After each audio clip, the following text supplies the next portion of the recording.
ಇಲ್ಲ ಹೊರಗೆ ವಿನಯವಾಗಿ ಭಕ್ತರೆನಿಸಿಕೊಂಬವರ ಬಲ್ಲನು ಅಲ್ಲನಯ್ಯ ಲಿಂಗವು. ಇವತ್ತ ಕೆಲವೊಂದು ಸೂಕ್ಷ್ಮವಾಗಿರ್ತಕ್ಕಂಥ ವಿಚಾರ ನಿಮ್ಗೆ ಹೇಳಬೇಕಾಗಿದೆ. ಅದಕ್ಕೆ ಇದು ವಚನ ಪೂರ್ವಕವಾಗಿ ತಗೊಂಡಿನಿ. ಒಳಗೆ ಕುಟಿಲ ಹೊರಗೆ ವಿನಯವಾಗಿ ಭಕ್ತರೆನಿಸಿಕೊಂಬುವರ ಬಲ್ಲನು ಅಲ್ಲನಯ್ಯ ಲಿಂಗವು. ಅವರು ಪಥಕ್ಕೆ ಸಲ್ಲರೂ ಸಲ್ಲರಯ್ಯ. ಒಳ ಹೊರಗೊಂದಾಗದವರಿಗೆ ಅಳಿಯಾಸೆ ದೋರಿ ಬೀಸಾಡುವನವರ ಜಗದೀಶ ಕೂಡಲ ಸಂಗಮ ದೇವ. ಇಲ್ಲಿ ಒಳಗು ಮತ್ತು ಹೊರಗು ಎರಡು ಶಬ್ದ ಬಳಸಿದ್ರೆ ಅದು ಮುಖ್ಯವಾಗಿ ಬರ್ತಕ್ಕಂಥದ್ದು. ಒಳಗೆ ಕುಟಿಲ ಹೊರಗೆ ವಿನಯ. ಒಳಗೆ ಕುಟಿಲ ಹೊರಗೆ ವಿನಯ. ಒಳ ಅಂದ್ರೆ ಅಂತರಂಗ, ಮನದ ಆಲೋಚನೆ. ಹೊರ ಅಂತಂದ್ರೆ ಬಹಿರಂಗ, ತನುವಿನ ಕ್ರಿಯೆ. ಮನದ ಆಲೋಚನೆ ಮತ್ತು ತನುವಿನ ಕ್ರಿಯೆ. ಆಲೋಚನೆಯಂತೆ ಆಚಾರ ಅಥವಾ ಆಚಾರದಂತೆ ಆಲೋಚನೆ ಇರದಿದ್ದರೆ ಬದುಕಿನಲ್ಲಿ ಅವಘಡ ನಿಶ್ಚಿತ. ಹೆಂಗಿರ್ಬೇಕಂದ್ರೆ ಏನ್ ಯೋಚಿಸ್ತೇವೋ ಹಂಗೆ ಕ್ರಿಯೆ ಮಾಡಬೇಕು. ಏನು ಕ್ರಿಯೆ ಮಾಡ್ತೇವೋ ಹಂಗೆ ಯೋಚಿಸ್ಬೇಕು. ಯೋಚಿಸೋದೊಂದು ಕೆಲಸ ಒಂದು ಆಯ್ತಂದ್ರೆ ಅವಘಡ ಆಗ್ತದೆ. ಡ್ರೈವಿಂಗ್ ಮಾಡಕ್ ಕುಂತಾನ, ಅವನ ಕಣ್ಣೆಲ್ಲಿರ್ಬೇಕು? ರೋಡಿನ ಮೇಲೆ ಇರ್ಬೇಕು. ಕೈದಾಗ ಸ್ಟೇರಿಂಗ್ ಅದ, ಮನಸ್ಸು ಮನೆಗದ ಅಂತಂದ್ರೆ ಡ್ರೈವಿಂಗ್ ಹೆಂಗ್ ಮಾಡ್ಲಿಕ್ಕೆ ಆಗ್ತದ? ಮುಂದ ಅವಘಡಗಳು ಅವು ಸಂಭವಿಸ್ತವ. ಅದೇ ರೀತಿ ವ್ಯಕ್ತಿಯ ಜೀವನದಲ್ಲಿಯೂ ಕೂಡ ಏನಾಗ್ತಂದ್ರೆ, ನಾವು ಪ್ರತಿಯೊಬ್ಬರು ಯಾಕೆ ದುಃಖಿಗಳಾಗಿದ್ದೇವೆ ಅಂತ ಒಂದು ಕ್ಷಣ ಯೋಚನೆ ಮಾಡಿದೆವು ಅಂದ್ರೆ ನಾವು ಯೋಚಿಸ್ತೇವೆ ಒಂದು, ಮಾಡ್ತೇವೆ ಒಂದು, ಅದಕ್ಕಾಗಿಯೇ ನಾವು ದುಃಖಿಗಳಾಗಿದ್ದೇವೆ. ಬಹಳ ಜನ ಅಂತಿರ್ತಾರೆ, ನಾವು ಏನೋ ಮಾಡ್ಬೇಕಂತೇವ್ರಿ, ಖರೆ ಯಾಕೋ ಆಗಲ್ಲ, ನಾವು ಅನ್ಕೊಂಡಿದ್ದಂಗೆ ಆಗಲ್ಲ, ನಾವು ಹಿಂಗೆ ಬದುಕಬೇಕಂತೇವ್ ಹಂಗೆ ಬದುಕ್ಲಕ್ ಆಗಲ್ಲ. ಏನು ಕೊರತೆ ಅದ ಅಂತಂದ್ರೆ ನಮ್ಮಲ್ಲಿ ಒಂದೇ ಒಂದು ಕೊರತೆ ಅದ, ನಾವು ಅನ್ಕೋತೇವೆ ಒಂದು, ಮಾಡ್ತೇವೆ ಒಂದು, ಅದಕ್ಕಾಗಿ ನಾವು ಅನ್ಕೊಂಡಂಗೆ ಆಗಲ್ಲ. ಏನ್ ಅನ್ಕೋತೇವೋ ಅದೇ ಮಾಡ್ಬೇಕು. ಏನ್ ಅನ್ಕೊಳ್ಳೋದದ? ನಮ್ಮ ತತ್ವದ ಪ್ರಕಾರ ಬಂದೇವಂದ್ರೆ ಇಷ್ಟಲಿಂಗ ಧಾರಣೆ ಮಾಡ್ಕೋಬೇಕು ಅನ್ಕೊಂಡೇವಂದ್ರೆ ಧಾರಿಸ್ಬೇಕು. ದೀಕ್ಷೆ ತಗೋಬೇಕಂದ್ರೆ ತಗೋಬೇಕು. ಲಿಂಗ ಪೂಜೆ ಮಾಡ್ಕೋಬೇಕಂದ್ರೆ ಮಾಡ್ಕೊಳ್ಬೇಕು.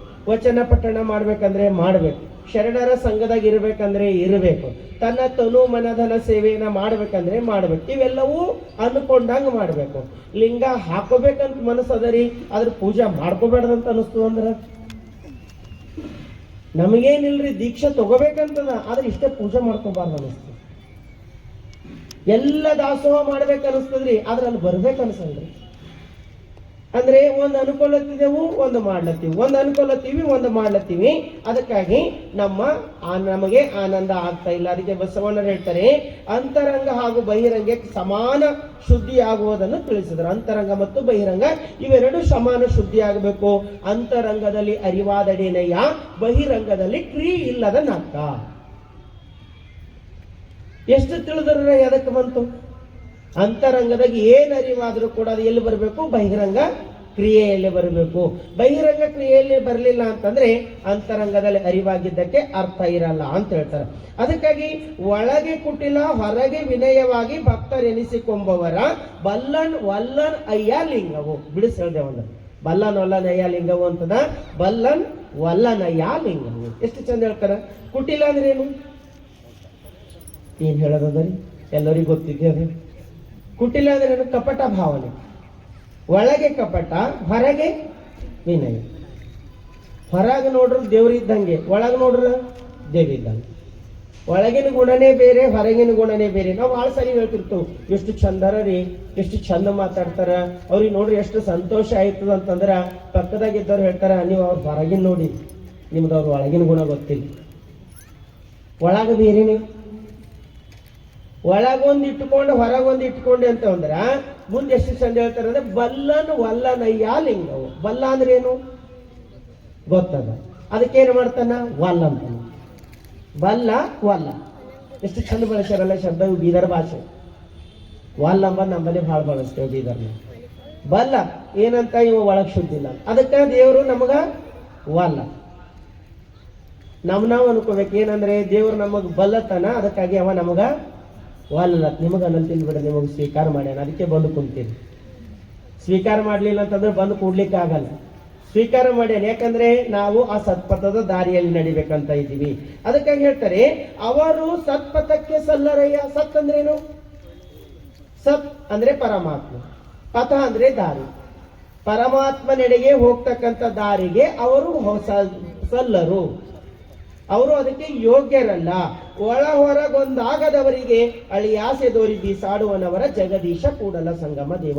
ಇದು ಇಷ್ಟು ಸ್ಪಷ್ಟವಾಗಿರ್ತಕ್ಕಂಥ ಮತ್ತು ಇಷ್ಟು ಸುಂದರವಾಗಿರ್ತಕ್ಕಂಥ ಉದಾಹರಣೆಯನ್ನು ಕೊಡ್ತಾರಂತಂದ್ರೆ, ಒಳ ಹೊರಗೊಂದಾಗದವರಿಗೆ ಅಳಿಯಾಸೆ ದೋರಿ ಬೀಸಾಡುವನವರ. ಅಳಿಯಾಸೆ ಅಂದ್ರೇನು?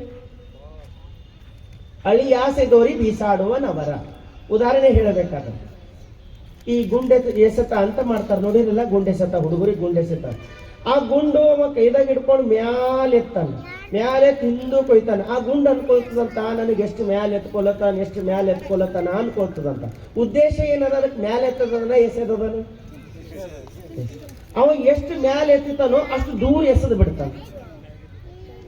ಮ್ಯಾಲೆ ಎತ್ತಿದಂಗೆ ಕಾಣಿಸ್ತದ, ಆದ್ರೆ ಎಸೆದು ಬಿಟ್ಟು ಅಂತಂದ್ರೆ ಎಲ್ಲಕ್ಕಿಂತ ದೂರ ಎಸಿಬೇಕಂತಿರ್ತದ ಅವನ ಮನಸ್ಸಿನಾಗ. ಆದ್ರೆ ಎತ್ಲತ್ತಾನ ಏನಂತ?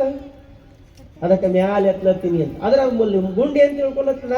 ನನಗೆ ಮ್ಯಾಲ ಎತ್ಲತ್ತಾನ ಅಂತ ತಿಳ್ಕೊಳ್ಳತ್ತದ. ಆದ್ರ ಉದ್ದೇಶ ಏನದ? ಎತ್ತ ಬಡಿಯದ. ಹಂಗ ನಾವು ಒಳ ಹೊರಗು ಒಂದಾಗಿರ್ಲಾರ್ದೇನೆ ಬಹಿರಂಗದಲ್ಲಿಯೇ ನಾವು ಬಹಳ ಚಂದ ಅನಿಸ್ಕೊಂಡೇವಂತಂದ್ರೆ ನಮಗೆ ಎತ್ತತಾನ ಏನ್ ದೊಡ್ಡದಿಲ್ಲ.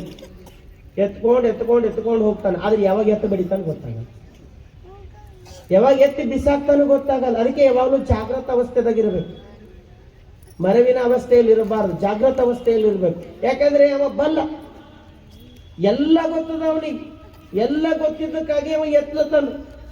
ಮತ್ತೆ ಮುಂದೊಂದು ದಿನ ಎತ್ತ ಬಡಿತಾನೆ. ಅಲ್ರಿ ಅವನಿಗೆ ನಂಬೇವಲ್ರಿ, ಮತ್ತೆ ಯಾಕೆ ಅವನಿಗೆ ಕರೀಲತ್ತೀರಿ ಅಂತಂದ್ರೆ ಅವನಿಗೆ ಒಂದು ಕೆಲಸ ಅದ, ಅದಕ್ಕೆ ಕರೀಲತ್ತೀವಿ, ಅದು ಮುಗಿಲಿ ಆಮೇಲೆ ಅವ್ನು ತೋರಿಸ್ತೇನೆ ಅಂತೀರಿಲ್ಲ ಯಾರಿಗಾರ?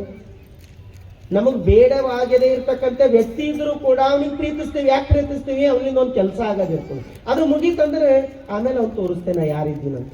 ದೇವರು ಹಂಗೆ ಅಂತಾನ, ತಮ್ಮ ಹೊರಗೆ ಬಹಿರಂಗದ ಬಹಳ ಕ್ರಿಯೆ ಮಾಡ್ಲತ್ತಿದಿ, ಮಾಡು, ನನಗೆ ಗೊತ್ತದ, ನೀ ಎಷ್ಟು ದಿನ ಮಾಡ್ತಿ ಮಾಡು. ಒಂದು ದಿನ ನಿನಗೆ ಹಿಂಗೆ ಎತ್ತ ಬಡಿತೀನಿ ಅಂದ್ರೆ ಮತ್ತೆ ಹುಡುಕರು ಸಿಗಲ್ಲ. ಎಷ್ಟು ಮಂದಿ ಜೀವನದಾಗ ಆಗಿಲ್ಲ ಹೇಳಿದ್ರಿ? ಎಷ್ಟು ದೊಡ್ಡ ಪದವಿಗೆ ಹೋದರು ಕೂಡ ಎತ್ತ ಬಡದರು ಅಂತಂದ್ರೆ ಮತ್ತೆ ಅವ್ರ ಮ್ಯಾಲ ಹೇಳಾರ್ದಂಗ ಆಗ್ತದೆ. ಅದಕ್ಕೆ ಏರಿದ ಎತ್ತರಕ್ಕೆ ಬಿದ್ದ ಪೆಟ್ಟು ಸಮ ಅಂತ ಹೇಳ್ತಾರೆ. ನೀವು ಎಷ್ಟು ಮ್ಯಾಲ ಹೇಳ್ತಾರೋ ಬಿದ್ದರ ಅಷ್ಟು ಜೋರು ಪೆಟ್ಟು ಹತ್ತು. ಅದಕ್ಕೆ ಏರ್ಬೇಕಾದಾಗೆ ವಿಚಾರ ಮಾಡ್ಬೇಕು. ನಾವು ಏರ್ತಾ ಇದ್ದೀವಿ ಅಂತಂದ್ರೆ ಒಳ ಹೊರಗು ಒಂದಿದ್ದೇವಾ ಅಥವಾ ಇಲ್ಲ. ಒಳ ಹೊರಗು ಒಂದಿರ್ಲಿಲ್ಲ ಅಂತಂದ್ರೆ ಅವ ನಮಗ ಸ್ವೀಕಾರ ಮಾಡಲ್ಲ. ಅದಕ್ಕೆ ಸೂರ್ಯ ಎಷ್ಟೇ ಬಲಿಷ್ಠನಾಗಿದ್ದರೂ ಮೋಡಗಳು ಬಂದಾಗ ಅವನ ಪ್ರಖರತೆ ಕಡಿಮೆಯಾಗುತ್ತದೆ. ಎಷ್ಟೇ ಬಲಿಷ್ಠವಾಗಿರ್ತಕ್ಕಂಥ ಸೂರ್ಯ ಇಲ್ಲ, ಅದ್ರ ಮೋಡ ಬಂತಂದ್ರೆ ಅದರ ಪ್ರಖರತೆ ಕಡಿಮೆ ಆಗ್ತದ. ದೀಪ ಎಷ್ಟೇ ಪ್ರಜ್ವಲವಾಗಿ ಉರಿದರೂ ಕೂಡ ಕುಡಿ ಬಂದಾಗ ಅದರ ಬೆಳಕು ಮಂದವಾಗುತ್ತದೆ. ದೀಪ ಎಷ್ಟೇ ಪ್ರಜ್ವಲವಾಗಿ ಉರಿದ್ರು ಕುಡಿ ಬಂತಂದ್ರೆ ಅದರ ಪ್ರಖರತೆ ಕಡಿಮೆ ಆಗ್ತದ. ಹಾಗೆ ಮನುಷ್ಯ ಎಷ್ಟೇ ಜ್ಞಾನಿಯಾಗಿದ್ದರೂ ಕೂಡ ನಾ ಎಂಬ ಅಹಂಕಾರ ಬಂದಾಗ ಅವನ ಬುದ್ಧಿ ಮಂಕಾಗುವುದು.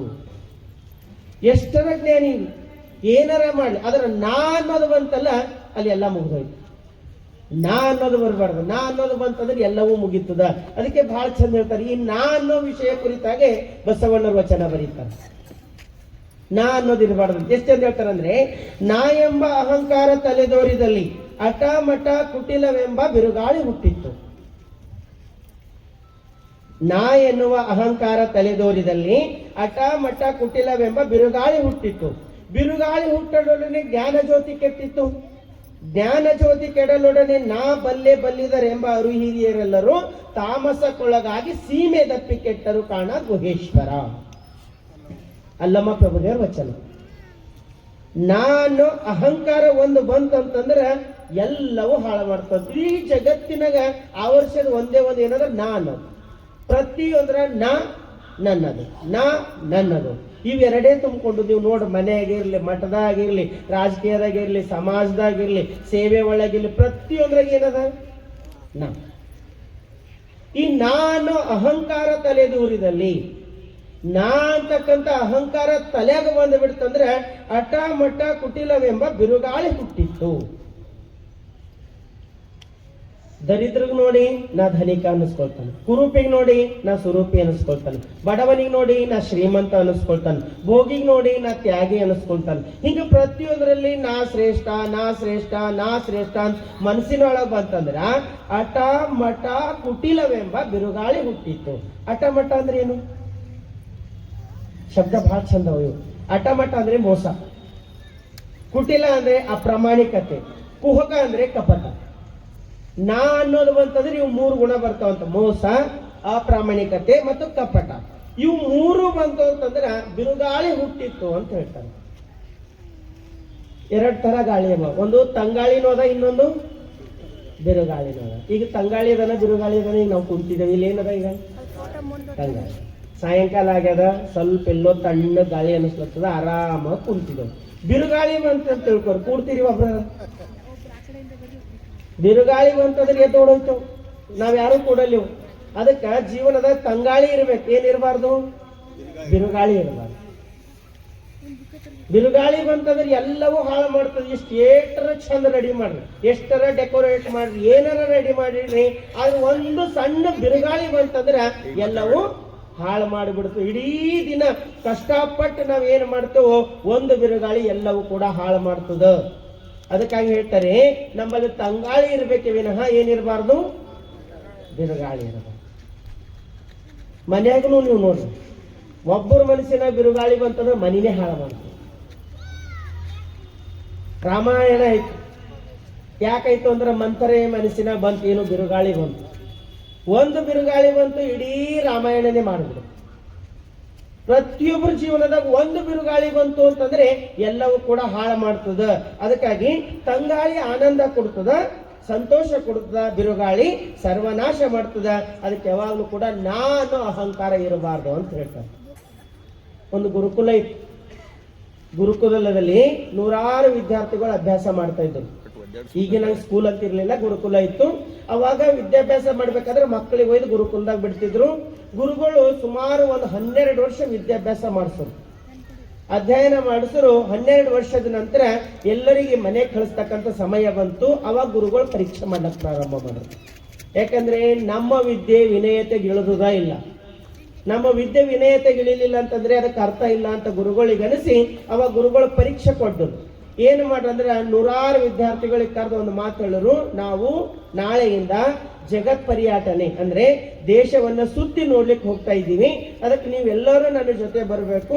ಆದ್ರೆ ಒಂದು ಕಂಡೀಷನ್ ಅದ, ನಾ ಎಲ್ಲಿ ಹೋಗಿ ಪ್ರಸಂಗ ಬಂದಾಗ ನನಗ ಕೊಲೆ ಮಾಡ್ರಿ ಅಂತ ಅಂದ್ರ ನನ್ಕಿಂತ ಮುಂಚೆ ನೀವೆಲ್ಲರೂ ಕೈ ಎತ್ತಿ ನಮಗ್ ಕೊಲೆ ಮಾಡ್ರಿ ಅಂತ ಅನ್ಬೇಕು ಅಂತ ಹೇಳೋರು ಗುರುಗಳು. ನನಗೇನಾರ ಬಂತು, ನಾ ಮುಂದ ಅಂತ ಹೋಗೋದಕ್ಕಿಂತ ಮುಂಚೆ ನನಗಿಂತ ಮುಂದೆ ನೀವೆಲ್ಲ ಮುಂದೆ ನಮಗ್ ಮೊದಲು ಶಿಕ್ಷೆ ಕೊಡ್ರಿ, ಆಮೇಲೆ ಗುರುಗಳಿಗೆ ಕೊಡ್ರಿ ಅಂತ ನನ್ನ ಮುಂದೆ ಹೋಗಬೇಕು ಅಂತ ಗುರುಗಳು ಹೇಳಿದ ತಕ್ಷಣ ಎಲ್ಲರೂ ಮಾತಾಡ್ಕೊಂಡ್ರು. ಏನಂತ ಮಾತಾಡ್ಕೊಂಡ್ರು ಅಂದ್ರ, ಗುರುಗಳು ಏನೋ ಲಪಡ ಮಾಡ್ಯಾರ, ಗುರುಗಳು ಏನೋ ಮಾಡ್ಯಾರ, ಅದಕ್ಕ ಇವರು ನಮಗ್ ಕರ್ಕೊಂಡು ಹೋಗ್ಲತ್ತಾರ. ಇವ್ರು ಒಯ್ದು ನಮಗೆ ಅದ್ರಾಗ ಸಿಕ್ಕಾಕಿ ಅದರಿಂದ ಬಚಾವ್ ಆಗ್ಬೇಕಂತ ವಿಚಾರ ಮಾಡಿ ರಾತ್ರಿ 99 ವಿದ್ಯಾರ್ಥಿಗಳು ಓಡ್ ಹೋದ್ರು. 99 ವಿದ್ಯಾರ್ಥಿಗಳು ಓಡೋದ್ರು, ಒಬ್ಬನೇ ಉಳಿದನು. ಅವಾಗ ಗುರುಗಳಂದ್ರು, ಇವ ಒಬ್ಬವರ ಉಳಿದನಲ್ಲ, ಅವನಿಗೆ ಮಾತಾಡ್ರು, ನೋಡು ನಿನ್ನಲ್ಲಿ ಗಟ್ಟಿತನ ಅದನ್ನ ಇಲ್ಲ. ನಾ ಹೋಗಿ ಏನೋ ಒಂದು ಅವಘಡದಲ್ಲಿ ನಿಂತ ನನಗ್ ಶಿಕ್ಷೆ ಕೊಡೋದಕ್ಕಿಂತ ಮುಂಚೆ ನಾ ಅಂತ ಕೈ ಎತ್ತಬೇಕಂದ್ರೆ ಆಗ್ಲಂದು ನಾವು ಗುರುಗಳಿಗೆ ಸಮರ್ಪಿತ ಆಗಿನೂ ಆಗ್ಲಂತಂದನು. ಇಬ್ರು ಗುರು ಶಿಷ್ಯರು ಹೋದ್ರು. ಗುರು ಶಿಷ್ಯರು ಹೋಗಬೇಕಾದಾಗ ಒಬ್ಬ ರಾಜ ಹೊಸಾದ ರಾಜ್ಯದ ಮೇಲೆ ಆಕ್ರಮಣ ಮಾಡಿ ಅದು ಆಕ್ರಮಿಸಿಕೊಂಡಿದ್ದ. ಅವನು ತನ್ನ ಪರಾಕ್ರಮ ಏನದ ಅಂತ ತೋರಿಸ್ಬೇಕಂತ ತಿಳ್ಕೊಂಡು ಊರೆಲ್ಲ ಡಂಗೂರು ಸಾರಿದ. ಏನಂದ್ರೆ ಈ ಊರಾಗ ಯಾರೇ ಒಬ್ರು ಹೊಸರು ಕಾಣ್ತಾರ ಅವ್ರಿಗೆ ತಂದು ನಡು ಬಾಜಾರ್ದಾಗ ಉರುಲ್ ಹಾಕಬೇಕು ಅಂತ ಘೋಷಣೆ ಮಾಡಿ, ಉರುಲ್ ನನ್ನ ಪರಾಕ್ರಮ ಎಷ್ಟದ ಹೆಂಗದ ಭಯ ತೋರಿಸ್ಬೇಕಂತ ಮಾಡೋನು. ಅವಾಗ ಇವರಿಬ್ಬರು ಗುರು ಶಿಷ್ಯರು ಅದೇ ಊರ ಮೇಲಿಂದ ಹೋಗ್ತಾ ಇದ್ರು. ಸಿಪಾಯಿ ಅವರಿಬ್ರಿಗೆ ಹಿಡ್ಕೊಂಡು ಬಂದರು. ನಡು ಬಾಜಾರದಾಗ ಅವರಿಬ್ರಿಗೆ ಉರುಳು ಹಾಕಬೇಕಂತ ಬಂತು. ಅವಾಗ ಮಹಾರಾಜ ಎಲ್ಲ ಊರ್ ಜನರಿಗೆ ಕರೆಸಿ ಅವ ಒಂದು ಮೇಲ್ ಬಂದು ಚೇರ್ ಮೇಲೆ ಕುಂತು ಇವ್ರಿಬ್ರಿಗೆ ಉರುಳು ಹಾಕ್ರಿ ಅಂತಂದ್ರೆ ಆಜ್ಞೆ ಹೊರಡಿಸನು. ಇನ್ನೇನು ಆಜ್ಞೆ ಹೊರಡಿಸ್ಬೇಕಾದ ಗುರುಗಳಂದ್ರು ಹಾಕರ್ ನನಗ ಅಂತ ಕೈ ಎತ್ತರು. ಅವ್ರು ಎತ್ತೋದಕ್ಕಿಂತ ಮುಂಚೆ ಶಿಷ್ಯ ಓಡ್ ಬಂದು ಗುರುಗಳಿಗೆ ಹಾಕ್ಬೇಡ್ರಿ, ಮೊದಲು ನನಗ್ ಹಾಕ್ರಿ ಅಂತ ನಿಂತು. ಗುರುಗಳಂದ್ರೆ ಇಲ್ಲ ನನಗ್ ಹಾಕ್ರಿ ಅಂದ್ರು. ಶಿಷ್ಯ ಇಲ್ಲ ನನಗ್ ಹಾಕ್ರಿ. ಇಬ್ರು ಜಗಳ ಆಡತ್ತರು. ರಾಜನಿಗೆ ಆಶ್ಚರ್ಯ, ಇವ್ರದ್ದು ಏನದ ಮರ್ಮ, ಯಾಕೋ ಇವ ನಾ ಮುಂದ ನೀ ಮುಂದ ಅನ್ಕೊಳತ್ತಾರ, ಏನೋ ಇರ್ಬೋದಂತ ಅನಿಸಿ ರಾಜ ಗುರುಗಳಿಗೆ ಕರೆದು ಕೇಳೋನು, ಅಲ್ಲ ನೀವು ಉರುಳು ಹಾಕೊಳ್ಳಕ್ ಮುಂದಾಗ್ತಾ ಇದ್ದೀರಿ, ನಿಮ್ಗಿಂತ ಮುಂದೆ ನಿಮ್ ಶಿಷ್ಯ ಆಗ್ಲತ್ತಾನ, ಏನದ ನಿಮ್ಮಿಬ್ಬರ ಮಧ್ಯೆ ಅಂತಂದ್ರೆ ಅವಾಗ ಗುರುಗಳಂದ್ರಂತ ಏನಿಲ್ಲ, ಇವತ್ತು ಇಂಥ ಸಮಯ ಅದ ಅಂದ್ರೆ ನಾನು ಈಗಾಗಲೇ ಜ್ಞಾನದಿಂದ ನೋಡ್ಕೊಂಡು ಬಂದೀನಿ, ನನ್ನ ಸಾಧನೆಯಿಂದ ನೋಡ್ಕೊಂಡು ಬಂದೀನಿ. ಇವತ್ತು ಯಾರು ಈ ಉರುಳಿ ಕೊರಳು ಹೊಡ್ತಾರ ಅವರು ಮತ್ತು ಹುಟ್ಟಿ 7 ಜನ್ಮಕ್ಕೆ ರಾಜರಾಗ್ತಾರೆ. 7 ಜನ್ಮಕ್ಕೆ ರಾಜರಾಗ್ತಾರೆ. ಅದಕ್ಕೆ ನಾ 7 ಜನ್ಮಕ್ಕೆ ರಾಜ ಆಗಬೇಕಂತ ಮೊದಲು ಮುಂದಾಗ್ಲತ್ತೀನಿ. ಇದು ನನ್ನ ಶಿಷ್ಯ ಗೊತ್ತಾಗ್ಯದ, ಅವ 7 ಜನ್ಮಕ್ಕೆ ರಾಜ ಆಗ್ಬೇಕಂತ ಅವ ಮುಂದಾಗ್ಲತ್ತಾನ. ಅದಕ್ಕೆ ನಮ್ಮಿಬ್ಬದ ನೀವೇ ಡಿಸೈಡ್ ಮಾಡ್ರಿ, ದೊಡ್ಡವ ನಾ ಇದ್ದೀನಿ, ನನಗ್ ಹಾಕ್ರಿ ಅಂತಂದ್ರೆ ಅವ ಏನ್ ಮಹಾರಾಜ ಕುಂತಿನಲ್ಲ, ಇವ್ರಿಬ್ಬರಿಗೆ ಬಿಡ್ರಿ, ಮೊದಲು ನನಗ್ ಹಾಕ್ರ ಅಂದನವ.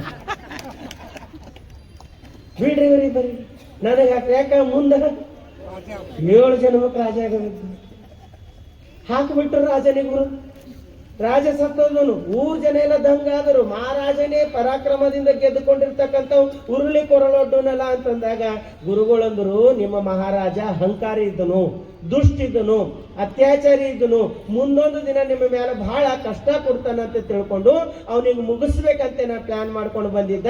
ಈಗ ಆ ರಾಜ ಹೋಗೇನ, ನಿಮಗೆ ಒಳ್ಳೆ ಪ್ರೀತಿಯಿಂದ ನೋಡ್ಕೊಳ್ತಕ್ಕಂಥ ರಾಜ ಯಾರಾದ್ರೂ ಬೇಕಾದ್ರ ಇವ ನನ್ನ ಶಿಷ್ಯನ ನೋಡ್ರಿ, ಇವನಿಗೆ ರಾಜಕ್ಕೆ ಪಟ್ಟ ಕಟ್ರಿ ಅಂತ ಹೇಳದಂತ ಗುರು. ಅರ್ಥ ಆಯ್ತಾ? ಏನ್ ಅರ್ಥ ಆಯ್ತು? ಏನ್ ಅನ್ಬೇಕು? ನಾ ಮುಂದೆ ಅನ್ಬೇಕು. ನಾ ಮುಂದೆ ಅನ್ಬೇಕಂದ್ರೆ ಅರ್ಥ ಏನಂದ್ರೆ ಸಮರ್ಪಣಾ ಭಾವ. 100 ವಿದ್ಯಾರ್ಥಿಗಳು ಅಧ್ಯಯನ ಮಾಡಿದ್ರು ಕೂಡ ಗುರುವಿಗೆ ಸಮರ್ಪಿತ ಆಗಿರ್ತಕ್ಕಂಥ ಒಬ್ಬನೇ. ಪರೀಕ್ಷೆಯನ್ನು ಒಡ್ಡಿರ್ತಕ್ಕಂಥ ಗುರು ಎಷ್ಟು ಜನ ಓಡೋದ್ರು ಕೂಡ ಒಬ್ಬ ಪ್ರಾಮಾಣಿಕವಾಗಿರ್ತಕ್ಕಂಥ ವ್ಯಕ್ತಿಗೆ ಅವರು ಒಂದು ಮಹಾರಾಜನಾಗಿ ಪರಿವರ್ತನೆ ಮಾಡಿದ್ರು. ಹಂಗ ನಮ್ಮ ಜೀವನದಾಗ ಸಮರ್ಪಿತರಾಗ್ತಕ್ಕಂಥ ಗುಣ ಬಂತಂದ್ರೆ ನಾನ ಅಹಂಕಾರ ಹೋಗ್ಬಿಡ್ತದ. ಇಲ್ಲ ನಾನ ಅಹಂಕಾರ ಹೋಗ್ಲಿಲ್ಲ ಅಂತಂದ್ರೆ ಅಲ್ಲಿ ಹುಟ್ಕೊಳ್ತದ ಏನು? ಕುಟ್ಟಿಲ್ಲ, ಕುಹಕ, ಕಪಟ ಅಂತಕ್ಕಂಥ ಭಾವ ಹುಟ್ಕೊಳ್ತದ. ಅದರಲ್ಲಿಂದ ಬಿರುಗಾಳಿ ಬೀಸ್ತದ. ಅದಕ್ಕೆ ಯಾವಾಗ್ಲೂ ಕೂಡ ನಮ್ಮಲ್ಲಿ ಬಿರುಗಾಳಿ ಬರಬಾರ್ದು. ಏನಿರ್ಬೇಕು? ತಂಗಾಳಿ ಇರಬೇಕು. ಎಷ್ಟು ಚಂದ ಹೇಳ್ತಾರೆ ಇಲ್ಲಿ, ಅಯ್ಯ ತನ್ನ ತಾನರಿದು, ಅಯ್ಯ ತನ್ನ ತಾನರಿದು, ತನ್ನ ಅಜ್ಞಾನ, ಆಶಾಪಾಶ, ಅನಾಚಾರ, ಅಸತ್ಯ ನಡೆನುಡಿಗಳ ತಾನರಿದು, ತನ್ನ ದುರ್ಗುಣಗಳ ನೀಗಿ ನಿಜದಲ್ಲಿ ನಿಂದಡೆ ತಾನೇ ಮಾಯಾತೀತ, ತಾನೇ ಗುಣಾತೀತ, ತಾನೇ ಸಗುಣ ನಿರ್ಗುಣಕ್ಕಾಧಾರ ಮೂರ್ತಿ, ತಾನೇ ಸಾಕಾರ ನಿರಾಕಾರಕ್ಕೆ ಚೈತನ್ಯ ಮೂರ್ತಿ, ನಿಜ ವಸ್ತು ನೋಡ ಅಪ್ರಮಾಣ ಕೂಡಲ ಸಂಗಮ ದೇವ. ಬಾಲಸಂಗ ಇರುವ ಚಂದ. ಹೊರಗಿನವ್ರಿಗೆ ಪರೀಕ್ಷೆ ಮಾಡಬಾರ್ದಂತ. ಯಾರಿಗೆ ಪರೀಕ್ಷೆ ಮಾಡ್ಕೋಬೇಕಂತ? ನಮ್ಮದು ನಾವು. ಏನಂತ ಪರೀಕ್ಷೆ ಮಾಡ್ಕೊಳ್ಬೇಕು? ಅವ ಹಂಗದನ, ಇವ ಹಿಂಗದನ ಅನ್ನಬಾರ್ದು. ನಾ ಹೆಂಗಿದ್ದೀನಿ, ನನ್ನ ಗುಣ ಏನವ, ನಂದು ಯಾವ್ದು ಕೆಟ್ಟದ. ಅದಕ್ಕೆ ಹೇಳ್ತಾರೆ ಅಯ್ಯ ತನ್ನ ತಾನರಿದು. ಹೊರಗೆ ಹುಡುಕ್ಲಕ್ ಹೋಗ್ಬೇಡ್ತಮ್ಮ, ಯಾರೊಳಗೆ ಹುಡುಕ್ಲಕ್ ಹೋಗು? ನಮ್ಮ ಮನೆಗಿನವ್ರು ಹಿಂಗರರಿ ಅನ್ನಬಾರ್ದು. ನಾ ಹಿಂಗಿದ್ದಿನ ಕಡೆ ಅವ್ರು ಹಿಂಗರ ಅಂತ ಅನ್ಕೊಳ್ಬೇಕು. ದೋಷ ನನ್ನ ಒಳಗದ ಅಂತ ಅಂದ್ಕೊಂಡೆ ಅಂದ್ರೆ ಶುದ್ಧ ಆಗ್ಲಿಕ್ಕೆ ಪ್ರಾರಂಭ ಮಾಡ್ತೀನಿ. ಹಿಂಗೆ ಒಂದು ಊರ ಪ್ರವಚನ ನಡೆದಿತ್ತು. ನಾ ಹೇಳ್ದೆ ಇಂಥ ಅಹಂಕಾರ ಇರಬಾರ್ದು, ಅದು ಇರಬಾರ್ದು, ಇದು ಇರಬಾರ್ದು, ಎಲ್ಲ ಪ್ರವಚನ ಹೇಳ್ದೆ. ಪ್ರವಚನ ಮುಗಿದ್ಮೇಲೆ ಒಬ್ಬರು ಬಂದರು. ಏನ್ ಹೇಳಿದ್ರು ಗುರುಗಳೇ, ಎಂತ ಮಾತು ಹೇಳಿದ್ರಿ, ಕರೆಕ್ಟ್ ಮಾತು ಹೇಳಿದ್ರು ನೋಡ್ರಿ. ನಿಮ್ ಮಾತು ಕೇಳಿ ಕೇಳಿ ಕೇಳಿ ನನ್ನ ಬಾಜುದಾಗ ಕುಂತೀವಿ ನೋಡ್ರಿ, ಅವ್ನಿಗೆ ಕಲ್ ತಗೊಂಡು ಹೊಡ್ದಂಗ ಆಗ್ಲತ್ತೀವ್ ಮಾತುಗಳು. ನನ್ನ ಪಕ್ಕದಾಗ ಕುಂತೀನಲ್ಲ, ಅವನಿಗೆ ಅವನ ಮೇಲೆ ಹೇಳಿದಂಗಿತ್ತು ನೋಡ್ರಿ ಪ್ರವಚನ. ಇವತ್ತಿನ ಪೂರ ಅವನ ಮೇಲೆ ಹೇಳಿದಂಗಿತ್ತು ಅಂದ ಅವ ಹೋಗ್ಬಿಟ್ಟು ಅವನು ಪಕ್ಕದಾಗ ಏನ್ ಕುಂತೀನಿ, ಅವ ಬಂದನು. ಗುರುಗಳೇ ಎಂತ ಪ್ರವಚನ ನೋಡ್ರಿ, ಎಂತ ಮಾತಾಡ್ರಿ. ಇವತ್ತಿನ ಪ್ರವಚನ ಕುಂತವ್ರಿ ಈಗ ನಿಂಬಲ್ಲಿ ಬಂದು ಮಾತಾಡ್ಯಾರ ನೋಡ್ರಿ, ಅವನ ಮೇಲೆ ಹೇಳಿದಂಗಿತ್ತು. ಇವ ಅವನ ಮೇಲೆ ಇತ್ತು ಹೇಳಿದಂಗಂತಾನ, ಅವ ಇವನ ಮೇಲೆ ಇತ್ತು ಹೇಳಿದಂಗಂತಾನ. ಆದ್ರ ಮನುಷ್ಯ ನನ್ನ ಮೇಲೆ ಹೇಳ್ಯಾರಂತ ಯಾರು ಅನ್ಕೊಳ್ಳ. ನಂಗೆ ಬಹಳ ಸರಿ ಇದೇ ಸಮಸ್ಯೆ ಆಗ್ತದೆ. ಪ್ರವಚನ ಹೇಳಿದ್ಮೇಲೆ ಅಂತಾರೆ, ಯಾಕೋ ಗುರುಗಳಿಗೆ ಯಾರೋ ನಮ್ಮ ಮನೆ ಕತ್ತಿ ಹೇಳಿದಂಗ ಕಾಣ್ಲತ್ತದ, ಅದಕ್ಕೆ ನಮ್ಮದೇ ಹೇಳತ್ತಾರ ಅಂತ ಅನಿಸ್ತದೆ. ನಾವ್ ಯಾರು ಹೇಳಲ್ಲ, ನಾವು ಶರಣರು ಹೇಳಿರ್ತೇವೆ.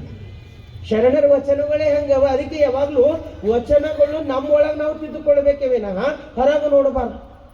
ಎಷ್ಟು ಚಂದ ಹೇಳ್ತಾರೆ, ಅಯ್ಯ ತನ್ನ ತಾನರಿದು, ತನ್ನ ಅಜ್ಞಾನ, ಆಶಾಪಾಶ, ಅನಾಚಾರ, ಅಸತ್ಯ ನಡೆನುಡಿಗಳ ತಾನರಿದು.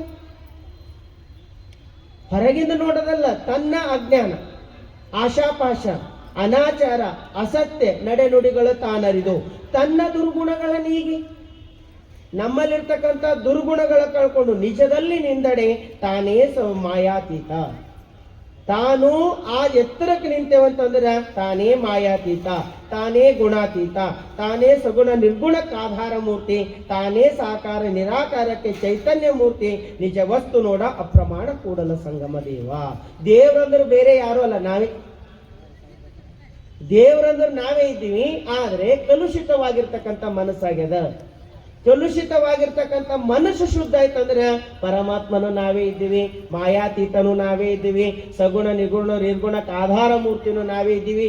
ನಾವಂದ್ರೆ ಬೇರೆ ಅಲ್ಲ, ನಾವೇ ಪರಮಾತ್ಮ ಇದ್ದೀವಿ. ಅದ್ರ ದುರ್ದೈವ ಅಂದ್ರೆ ಮರ್ತು ಹೋಗ್ಯದ ಅಷ್ಟೇ.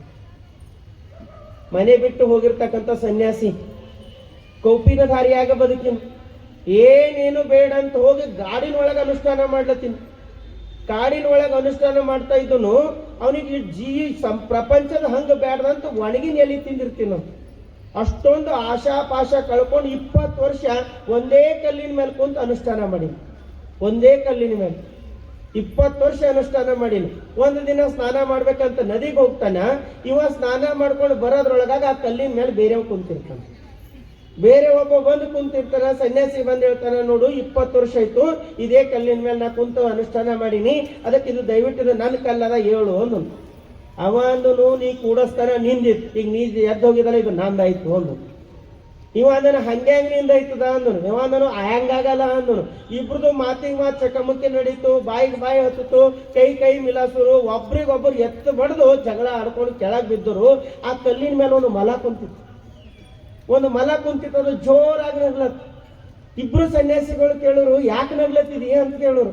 ಅವಾಗ ಮಲ ಹೇಳ್ತು, ಮನೆ ಬ್ಯಾಡ ಅಂದ್ರಿ, ಸಂಸಾರ ಬ್ಯಾಡ ಅಂದ್ರಿ, ಸಮಾಜ ಬ್ಯಾಡ ಅಂದ್ರಿ, ಯಾರ ಹಂಗ ಬ್ಯಾಡ ಅಂತ ಎಲ್ಲಾ ಬಿಟ್ಟು ಬಂದು ಈ ಕಲ್ಲಿಗೆ ಜಗಳ ಆಡ್ಲತ್ತಿರಲ್ಲ, ಈ ಕಲ್ಲು ನಂದು ಅನ್ಕೊಂಡಿರಲ್ಲ, ಈ ಅಜ್ಞಾನ ಕಳಿಲಾರ್ದೇನೆ ನೀವ್ಯಾವ ಸಾಧನೆ ಮಾಡ್ಕೊಳ್ತೀರಿ ಅಂತ ಒಂದು ಮಲ ಬುದ್ಧಿ ಹೇಳ್ಕೊಂತ. ಹೌದಲ್ಲ? ಒಂದೊಂದ್ಸರಿ ನೀವು ನೋಡ್ರಿ, ಬಹಳ ಎತ್ತರಕ್ಕೆ ಹೋಗೋರೆಲ್ಲ ಸಣ್ಣ ಸಣ್ಣ ವಿಷಯದಾಗೆ ಜೀವನ ಕಳ್ಕೊಳ್ತಾರೆ. ಸಣ್ಣ ವಿಷಯದ, ಸಣ್ಣ ಮಾತಿನ, ಸಣ್ಣ ಘಟನೆಯಿಂದ ಉನ್ನತವಾಗಿರ್ತಕ್ಕಂಥ ಜೀವನವನ್ನ ಕಳ್ಕೊಳ್ತಾರೆ. ಅದಕ್ಕಾಗಿ ನಾವು ಯಾವಾಗ್ಲೂ ಕೂಡ ಹೆಂಗಿರ್ಬೇಕಂತಂದ್ರೆ ನಮ್ಮ ಅಂತರಂಗ ನಾವು ಶುದ್ಧಗೊಳಿಸ್ಕೊಳ್ಬೇಕು. ಬಹಳ ಚಂದ ಹೇಳ್ತಾರೆ, ತನ್ನ ಮರೆದು ದೇವರ ಕಂಡಿಹೇನೆಂಬರು, ತನ್ನ ಮರೆದು ದೇವರ ಕಂಡಿಹೇನೆಂಬ ಕಾರಣ ಹರಿ ಸುರ ಬ್ರಹ್ಮಾದಿಗಳೆಲ್ಲರೂ ತಲೆ ಕೆಳಗಾಗಿ ಹೋದರು. ಆ ದೇವರ ಮರೆದು ತನ್ನುವನರಿದಡೆ ತಾನೇ ನಿಜವೆಂದ ನಂಬಿಗರ ಚೌಡಯ್ಯ. ಎಂಥ ವಚನ ಓದ್ಲಿಕ್ಕೆ ಪ್ರಾರಂಭ ಮಾಡ್ಬೇಕು. ಎಷ್ಟು ಸುಂದರವಾಗಿರ್ತಕ್ಕಂಥ ವಚನ ಅದಾವಂದ್ರೆ, ತನ್ನ ಮರೆದು ದೇವರ ಕಂಡಿಹೇನೆಂಬರು. ನಾವು ಹೆಂಗಾರ ಇರ್ಲಿ, ನಾವು ದೇವ್ರ ಪೂಜಾ ಮಾಡ್ಲತ್ತಿದ್ದೇವು, ಹಂಗಾಗಲ್ಲ. ಒಂದೊಂದು ಸರಿ ನಾವು ಹೇಳ್ತಿರ್ತೇವೆ, ನಮಗೊಂದು ಅಭಿಮಾನ ಅದ. ಏನದ ಅಂದ್ರೆ, ಅಪ್ಪರೇ ಶ್ರಾವಣ ಬಂತಲ್ಲ, ನಾವು 2 ಲಕ್ಷ ಬಿಲ್ವಪತ್ರಿ ಏರಿಸ್ತೇವೆ. 1 ತಿಂಗಳು ಚಪ್ಪಲಿನೇ ಹಾಕೋಣಲ್ ನೋಡ್ರಿ, 1 ತಿಂಗಳು ಊಟನೇ ಮಾಡಲು, ಏನೇನೋ ಹಿಡ್ಕೊಂಡಿದೆವು, ಏನೇನೋ ತಿಳ್ಕೊಂಡಿದೆವು, ಇದೇ ನಾವು ಸತ್ಯ ಅನ್ಕೊಂಡಿವಿ. ಆದರೆ ಇದಕ್ಕಿಂತಲೂ ಸತ್ಯ ಒಂದೇನದ ಅಂದ್ರೆ, 1 ತಿಂಗಳು ಮಾಡೋದಲ್ಲ, ಪ್ರತಿದಿನ ಇದು ಶುದ್ಧಗೊಳಿಸ್ಕೊಳ್ಳೋದದ. ಪ್ರತಿದಿನ ಶುದ್ಧಗೊಳಿಸ್ಕೊಳ್ಳೋದದ. ತನ್ನ ತಾನರಿದು, ತನ್ನ ಮರೆದು ದೇವರ ಕಂಡಿಹೇನೆಂಬ ಕಾರಣ ಹರಿ ಸುರ ಬ್ರಹ್ಮಾದಿಗಳೆಲ್ಲ ತಲೆ ಕೆಳಗಾಗಿ ಹೋದರು. ದೇವಾನು ದೇವತೆಗಳು ಅನ್ನಿಸ್ಕೊಂಡರು ಕೂಡ ತನ್ನ ಗುಣಗಳನ್ನು ತಾವು ಕಳ್ಕೊಳ್ಳಾರ್ದಕ್ಕ ಅವ್ರು ಹಾಳಾಗಿ ಹೋದರ. ಅದಕ್ಕೆ ತನ್ನ ಮರೆದು ದೇವರ ಕಂಡಿಹೇನೆಂಬ ಕಾರಣ ಆಗ್ಲತ್ತದ. ಅದಕ್ಕೆ ದೇವರ ಮರೆದು ತನ್ನ ತಾನರಿದಡೆ. ಅವನಿಗೆ ಬಿಡ್ರಿ, ಪೈಲೆ ಯಾರಿಗೆ ಹುಡ್ಕೋಬೇಕು? ನಮ್ಮ ನಡೆ ನುಡಿ ನಾವು ಶುದ್ಧಗೊಳಿಸ್ಕೊಂಡೇವಂತಂದ್ರ ತಾನೇ ಪರಮಾತ್ಮನ ಸ್ವರೂಪಿ ಅಂತ ಹೇಳ್ತಾರೆ. ಅದಕ್ಕೆ ನಮ್ಮನ್ನ ನಾವು ಅರ್ಥ ಮಾಡ್ಕೊಳ್ಬೇಕಾಯ್ತಂತಂದ್ರೆ ನಮ್ಮ ಜೀವನ ಬಹಳ ಆನಂದ ಆಗ್ತದೆ. ಆದ್ರೆ ಏನ್ ಮಾಡಿದ್ರಿ ಅದು ಅರ್ಥನೇ ಆಗ. ಬೆಳಗಾಗಿ ಎದ್ದ ತಕ್ಷಣ ಹೆಂಡತಿ ಗಂಡನಿಗೆ ಸುಮ್ಮನೆ ರೀ ಅಂದೋಳ. ಎದ್ದ ತಕ್ಷಣ ರೀ ಅಂದ್ರು. ಅವ ಅಂದ್ರು ಏನು ಅಂದ್ರು. ಹೆಂಡತಿ ಅಂದಳು ಏನು ಗೊತ್ತಾ ಅಂದ್ರು. ಅವ ಅಂದ್ರು ನೀನು ಹೇಳಿದ್ರೆ ಗೊತ್ತಾಗಬೇಕಲ್ಲ ಅಂದನು. ಸ್ಟಾರ್ಟ್ ಆಯ್ತು. ಎಲ್ಲಿಂದ ಹಿಡಿದು ಚಾಲು ಆಗ್ಯದ? ರೀಲಿಂದ ಚಾಲು ಆಗ್ಯದ. ಮುಂದೆ ಹೋಗ್ರೆ ಎಷ್ಟು ಚಂದದ. ರೀ ಅಂದಳು. ಅವ ಅಂದ್ರೆ ಏನು ಅಂದನು. ಏನು ಗೊತ್ತಾ ಅಂದಳು. ನೀ ಹೇಳಿದ್ರೆ ಗೊತ್ತಾಗಬೇಕಲ್ಲ ಅಂತ ಅವ ಅಂದನು. ಅಕ್ಕಿ ಅಂದಳು ನಂಗೆ ಮಾತಾಡ್ಲಕ್ಕೆ ಬಿಡಲ್ರಿ. ಅವ ಅಂದನು ನೀ ಏನು ಬಾಯಿ ನಾ ಏನು ನಿನ್ನ ಬಾಯಿ ಕಟ್ಟಿನಿ ಅಂದನು. ಅಕ್ಕಿ ಅಂದಳು ಅಯ್ಯೋ ನಿನ್ನ ಮಾತು ಸಾಕು, ಅದೇನು ಹೇಳಬೇಕೋ ಹೇಳು ಅವ ಅಂದನು. ಅವ ಅಂದನು ಅಕ್ಕಿ ಅಂದಳು ಮಾತು ಸಾಕಂತೀನಿ ಮತ್ತೆ ಹೇಳ್ಬೇಕಂತಂದ್ರಿ ಏನು ಹೇಳಿ ನಿಮಗೆ. ಅವ ಅಂದನು ಆಡೋ ಮಾತಾಡು, ಅದು ಇದು ಆಡಬೇಡ ಅಂದನು. ಆಕೆ ಅಂದಳು ಅಯ್ಯೋ ನನ್ನ ಕರ್ಮ, ಆಡೋ ಮಾತು ಯಾವುದು ಮತ್ತು ಅದು ಇದು ಯಾವುದು. ನಿನ್ ತಲೆ ಆಡೋ ಮಾತಂದ್ರೆ ನೀನ್ ರೀ ಅಂತ ರಾಗ ತೆಗ್ದಿಯಲ್ಲ ಅದು ಹೇಳೋ ನಾನು. ಆಕೆ ಅಂದಳು, ನಾ ಹೇಳಕ್ ಮುಂಚೆನೆ ಅದು ಆಡೋ ಮಾತು ಹಂಗಾಯ್ತು. ಗಂಡಂದ್ರು ನಂಗೆ ಹುಚ್ಚಿಡಿಸ್ತೀಯ ಹೆಂಡತಿ ಅಂದಳು, ಈಗೇನು ಶಾಣೆ ಇದ್ರಿ ಅಂದ್ರು. ಅವಂದನು ನನ್ನ ತಲೆಗೇನು ಬುದ್ಧಿ ಇಲ್ಲ ಅಂತ ತಿಳ್ಕೊಂಡಿ, ಎಲ್ಲಿ ಬುದ್ಧಿ ಅದ, ನಿನ್ ತಲೆ ಸಗಣಿ ಅದ ಅಂದ್ರು. ಅವ ಅಂದನು, ನನಗೆ ಪಕ್ಕ ಗೊತ್ತಾಯ್ತು ನೀ ಯಾಕೆ ನನ್ನ ತಲೆ ತಿಂತಿ ಅಂತ. ಅರ್ಥ ಆಯ್ತಾ ನಿಮಗ? ನಿನ್ನ ಸಗಣಿ ತಿನ್ಬೇಕು ಅನಿಸ್ತದೆ, ಅದಕ್ಕೆ ನಾನು ತೆಲಿತೀನಿ. ಸಣ್ಣ ಮಾತಿನಿಂದ ಚಲೋ ಅಂತ ನೀವು ನೋಡಿ. ಪ್ರತಿದಿನ ಬೆಳಗ್ಗೆ ಏನ್ ದೊಡ್ಡ ವಿಷಯ ಇರಲ್ಲ, ಸುಮ್ಮನೆ ಸಣ್ಣ ಸಣ್ಣ ಸಣ್ಣ ಸಣ್ಣ ಸಣ್ಣ ಮಾತಿನಿಂದ ನಮ್ಮ ಮನೆಗೆ ಜಗಳ ಪ್ರಾರಂಭ ಆಗ್ತಾವ. ಅದಕ್ಕೆ ಸಮಾಧಾನವಾಗಿರ್ಬೇಕು. ಹೆಂಗಿರ್ಬೇಕು?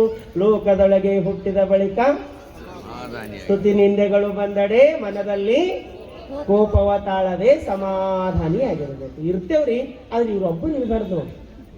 ನಮ್ಮ ಮನೆಗೆ ಇವ್ರೊಬ್ಬರು ಇಲ್ಲವ್ರು ಎಲ್ಲರೂ ಸಮಾಧಾನದಿಂದ ಇರ್ತೇವೆ. ಇವ್ರು ಒಬ್ಬರ ಕಾಲಾಗೆ ನಮಗೆ ಸಾಕಾಗೋದು. ಎಲ್ಲಿಗೆ ಕಳಿಸ್ತೀರಿ? ಅವ್ರು ಎಲ್ಲಿಗೆ ಹೋಗೋರಿಲ್ಲ, ನಿಮ್ ಜೊತೆನೇ ಇರೋರದ. ಎಲ್ಲಿಗೆ ಹೋಗೋದಿಲ್ಲ, ಇರೋದದ ಅಂದ್ರೆ ಹೊಂದಾಣಿಕೆ ಮಾಡ್ಕೊಳ್ಳೇಬೇಕಾಗ್ತದೆ. ಇವ್ರು ಯಾಕೆ ಹಿಂಗಾರ, ಅದಕ್ಕೆ ಹೇಳ್ತಾರೆ ಇವ್ರು ಯಾಕೆ ಹಿಂಗಾರ, ಇವ್ರು ಯಾಕೆ ಹಿಂಗಾರ ಅನ್ನಬಾರ್ದಂತೆ. ಇವ್ರು ಹಿಂಗೇ ಹರ ಅಂತ ತಿಳ್ಕೊಬೇಕಂತಟ್ಟೆ. ಇವ್ರು ಯಾಕೆ ಹಿಂಗಾರ ಅಂದ್ರೆ ಬದಲಾವಣೆ ಮಾಡ್ಲಿಕ್ಕೆ ಆಗಲ್ಲ. ಇವ್ರು ಹಿಂಗ ಅದಾರ ಅಂದ್ರೆ ನಾವೇ ಬದಲಾಯಿಸ್ಕೊಳಿಕ್ ಸಾಧ್ಯ ಆಗ್ತದ.